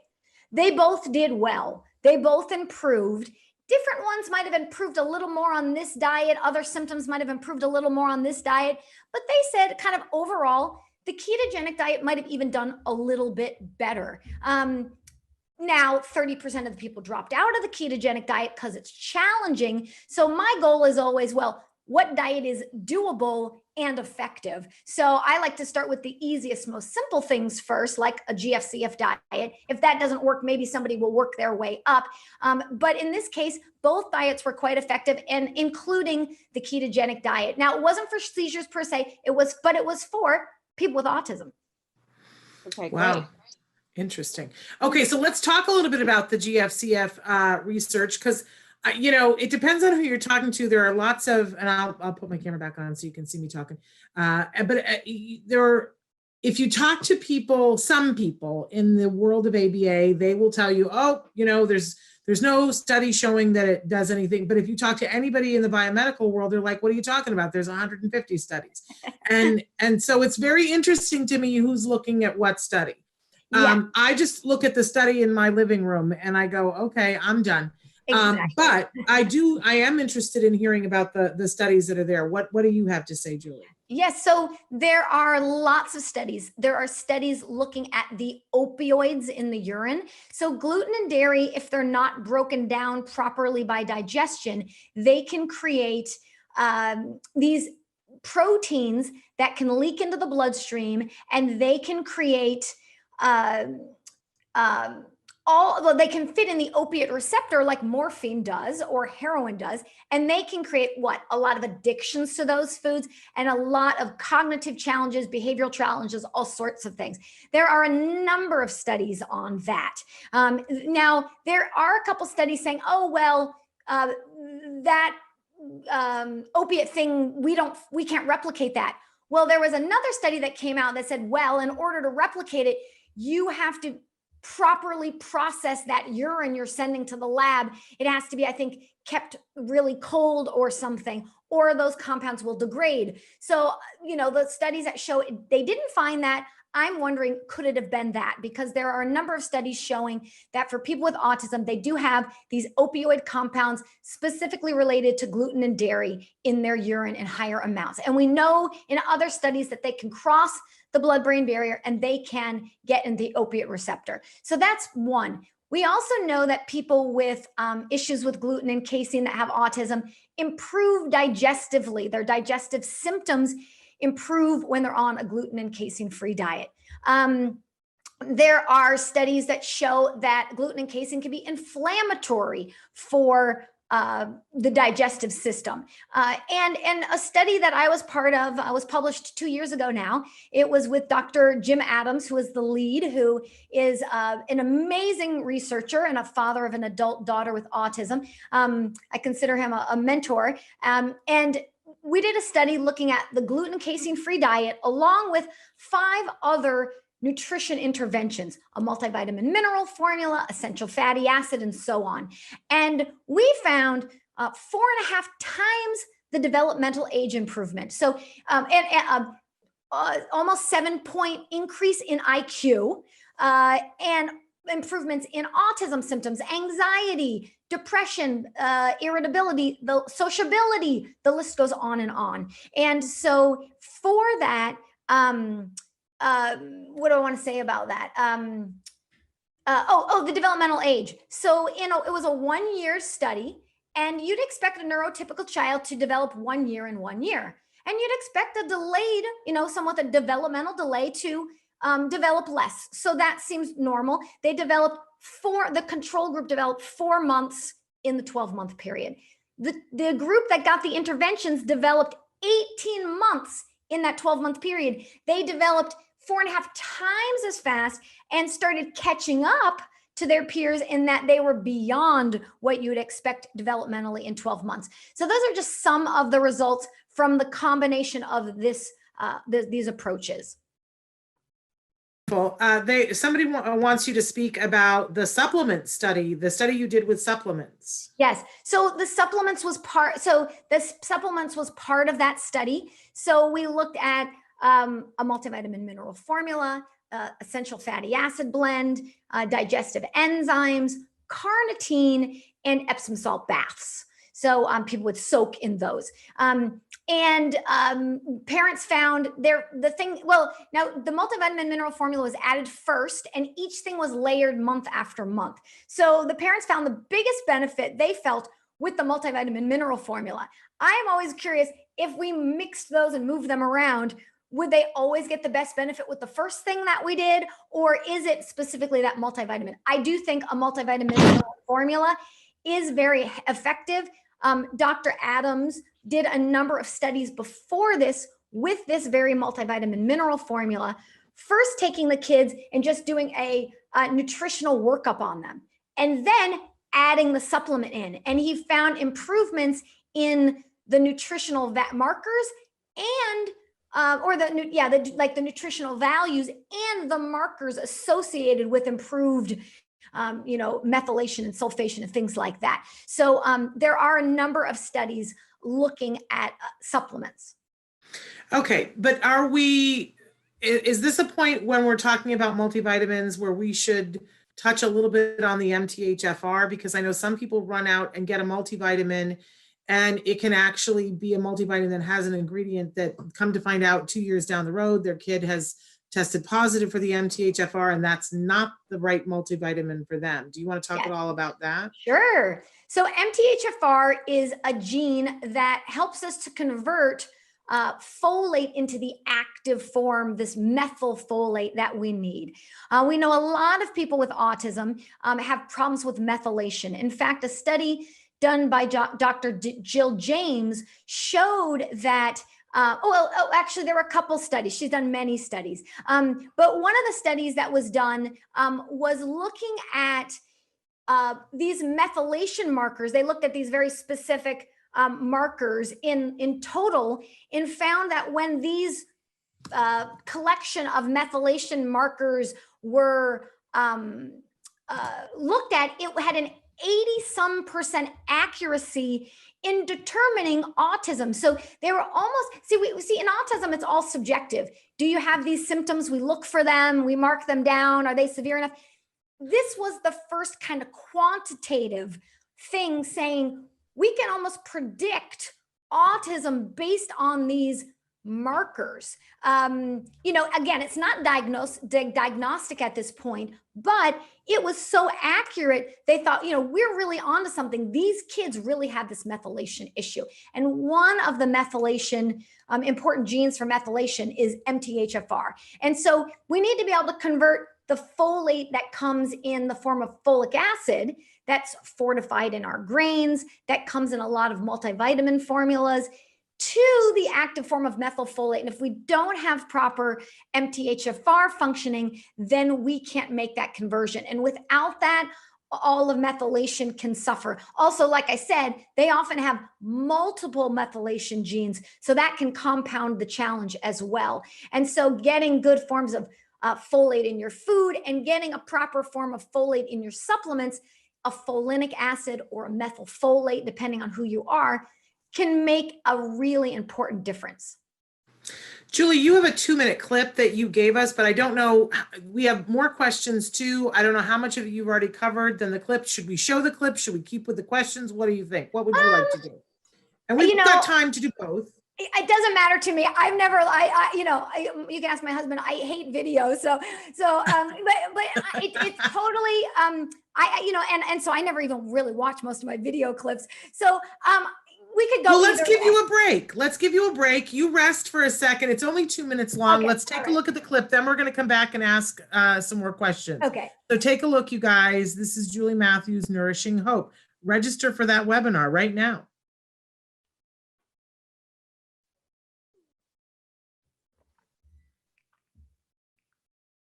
So this is happening. Certainly there are things we can do for prevention in the future, but because this epidemic is upon us now, what would be the top 3 things you would recommend for a better creating a better life for people with autism?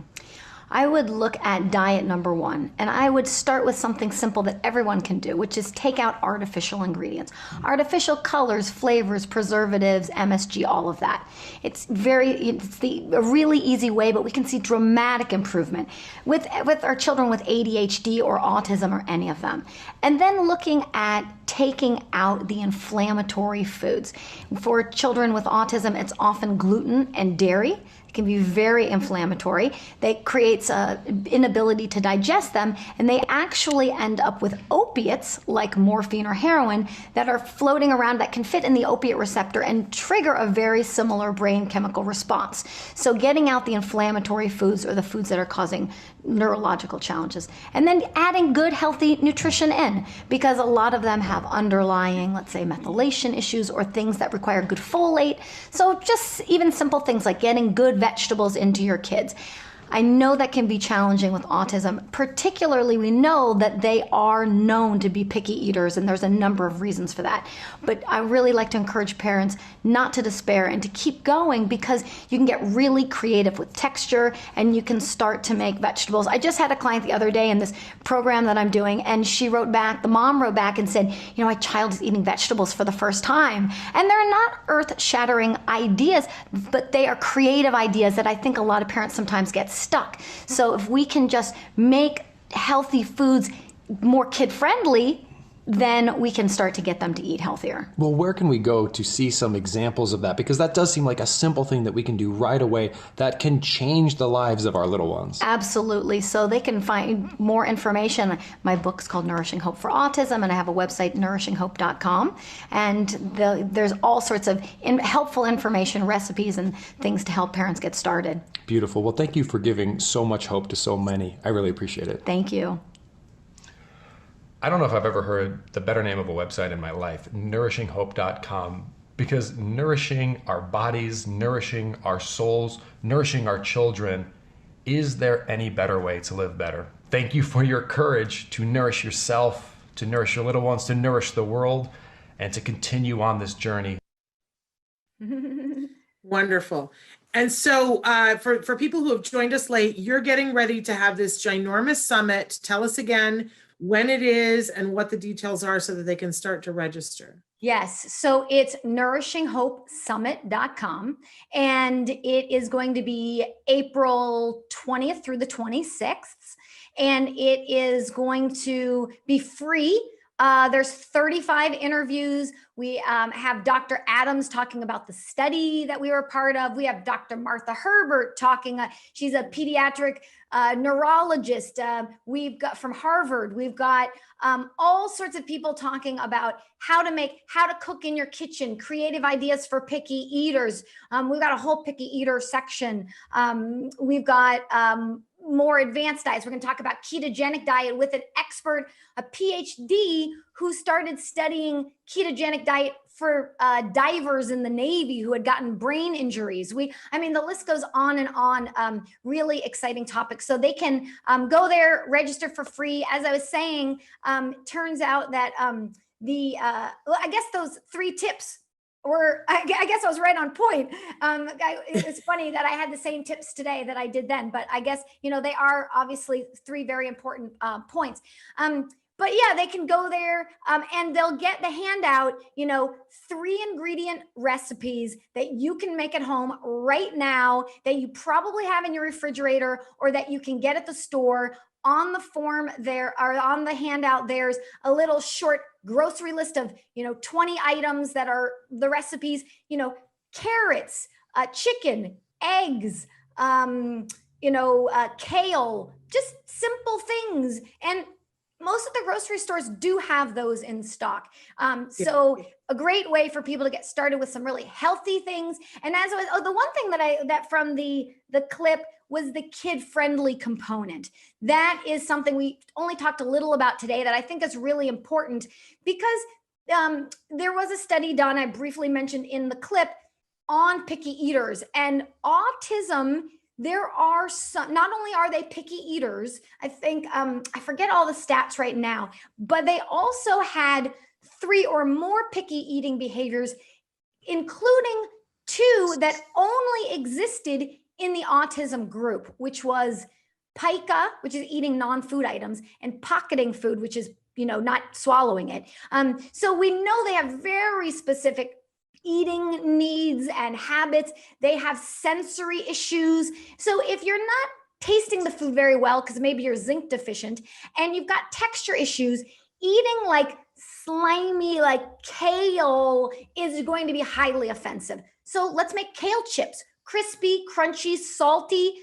Rarely do I have a child that I found that doesn't like them. But again, just sometimes it's simple things that parents just aren't aware of. So I really like to look at that. So, and then when you also register, there's two more guides, and one of them are kid-friendly recipes, and there's more recipes there. And then I also have a 12-step guide that comes from my program. I give you all the steps for free, all 12 steps, baby steps through advanced steps, on how to eat a healthy diet and how to make it kid-friendly, and then how to advance it with some of these other concepts. And all of this is free when you register for the summit, and the summit is free also, Julie? Absolutely, it's all free. So you really can't go wrong, you guys. And the place that they want to go to register for the summit is? NourishingHopeSummit.com. Okay. Now, many of you are writing in and saying, well, can I have the link to this study that she was talking about? Can I have the link to that study that she's talking about? Go to nourishinghope.com so that you can get all the information that Julie has, and you can be having a conversation with Julie, because we would be posting things all day long. Somebody else wants to know, we've tried to give our son supplements to support his methylation pathway, but he has a corn intolerance and had a negative reaction, behavior and mood, to a supplement. Our naturopath prescribed pure encapsulations. Can you recommend a clean brand for someone with a corn allergy? And maybe that's a question they need to ask you, because I bet you have more questions for them. Yes. Yeah. Sometimes it's hard for me to fully answer a question. What was the supplement? What were you looking for? But a lot of times vitamin C is derived from corn. So there are some people that might react. I've had some clients very sensitive. And so they would need to find a brand that didn't have any of the ingredients derived from corn. So, yeah. Okay. Nancy, I feel bad. I'm not letting you squeeze in. You jump in if you have a question for Julie, okay? Okay, I will. One of the things that we were talking about, getting kids to eat non-preferred foods, what you can do, which is based in ABA, what my therapists have done, is you give them the non-preferred food, but follow it up with the preferred food. So you introduce tiny, tiny amounts. Is that something that you recommend, Julie? I think anytime you can expose a child to a new food is a good thing. So if I wouldn't necessarily say, okay, let's give them a cookie before we give them, something healthy. But if they're not going to eat the healthy thing, and the first way we can even get them to eat the healthy thing is to do some sort of a reward in the short term, but now they get exposure to it over and over, and they're probably eating the preferred food to begin with anyway, then I do think that that's a fine strategy for the short term. Anything we can do to expand their mind to the fact that these aren't scary and that they ate them and they liked them, I think can be a positive thing. Now, there might be better ways to do it. I'd rather not give the preferred food if it's not an ideal food. But like I said, if they're already eating it anyway, it'll give you some leverage. And right. I feel like, and sometimes kids just need to get over the fear of the food by being exposed to it. Yeah. And Julie, I'm a big fan of sneaking things into things and not telling people. And I always say to people, I admit that my son is not a picky eater. I don't know how I lucked out in that lottery, but I lucked out in that lottery. He's epicurious. It is my husband. You talked about your husband only having 10 foods. I think my husband could beat your husband. And my husband had not seen a vegetable up close for at least 10 years before we started dating. And I started sneaking things into, like, the meatloaf. I sneak broccoli and carrots into the meatloaf instead of the bread and the cheese and the egg. And I swear, to this day, I don't think he realizes, he's like, this is the best meatloaf ever. And it has none of the bad stuff and all the good stuff. And he ends up getting like 2 servings of vegetables. This is my husband, you guys. I understand. Right? So are you a fan of sneaking things in when it's our kids, or do you think it pulls them further away from understanding what they're eating? I think it could be either way, and I think you need to understand your child in order for this strategy. I love those ideas. I love sneaking things in because sometimes, I don't know, kids, they just, they don't want it, but if it's there, they don't really mind. The one challenge that I would caution some parents is super picky eaters. If they only eat, let's say, 2 proteins, let's say they eat meatballs and something else, and now you've messed with their meatballs, and now they reject the meatballs, and you only got 1 food left, or that's a little dangerous per se. Okay, be careful. So I would say it's all about knowing your child. With that said, I would say a vast majority of my clients sneak healthy things in because their kid doesn't mind, their kid doesn't notice it, they get more nutrition in, just like you said. So for the most of the time, I think it's a great strategy. It's just you really need to know your child to know that, because what we want to do is we never want to lose trust with our child around feeding them, because it can be difficult to get that back. Okay with my husband, but not so much with our kids. That's right, exactly. I love it. I want to make sure before we run out of time, because we're down to the last 4 minutes here, that we tell people again, there is this summit, and tell them the dates again, Julie. The summit is April 20th through the 26th. And so that whole week, starting on Monday, there'll be talks every day, and they can go to nourishinghopesummit.com to register for free. Okay, and is it a certain time each day? And tell us about that. During each 24-hour period, they will have access to any or all of the interviews that day. So if there's specific ones on that day, they can listen to those whenever they want to. Wonderful. So you can do it on your own schedule, but you got to make sure that you look at the calendar and go, okay, I've got 24 hours.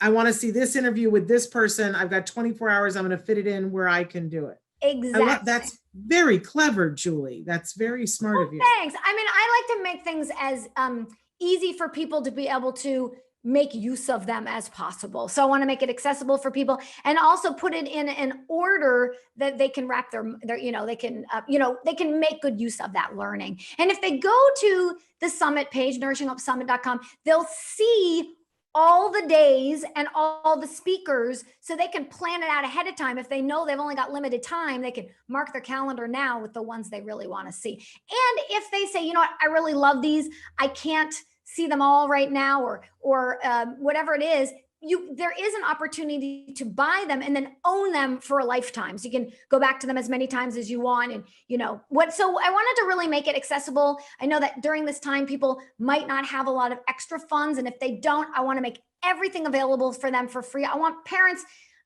obviously I want kids to get better and feel better. And I want to support parents during this difficult time as much as possible.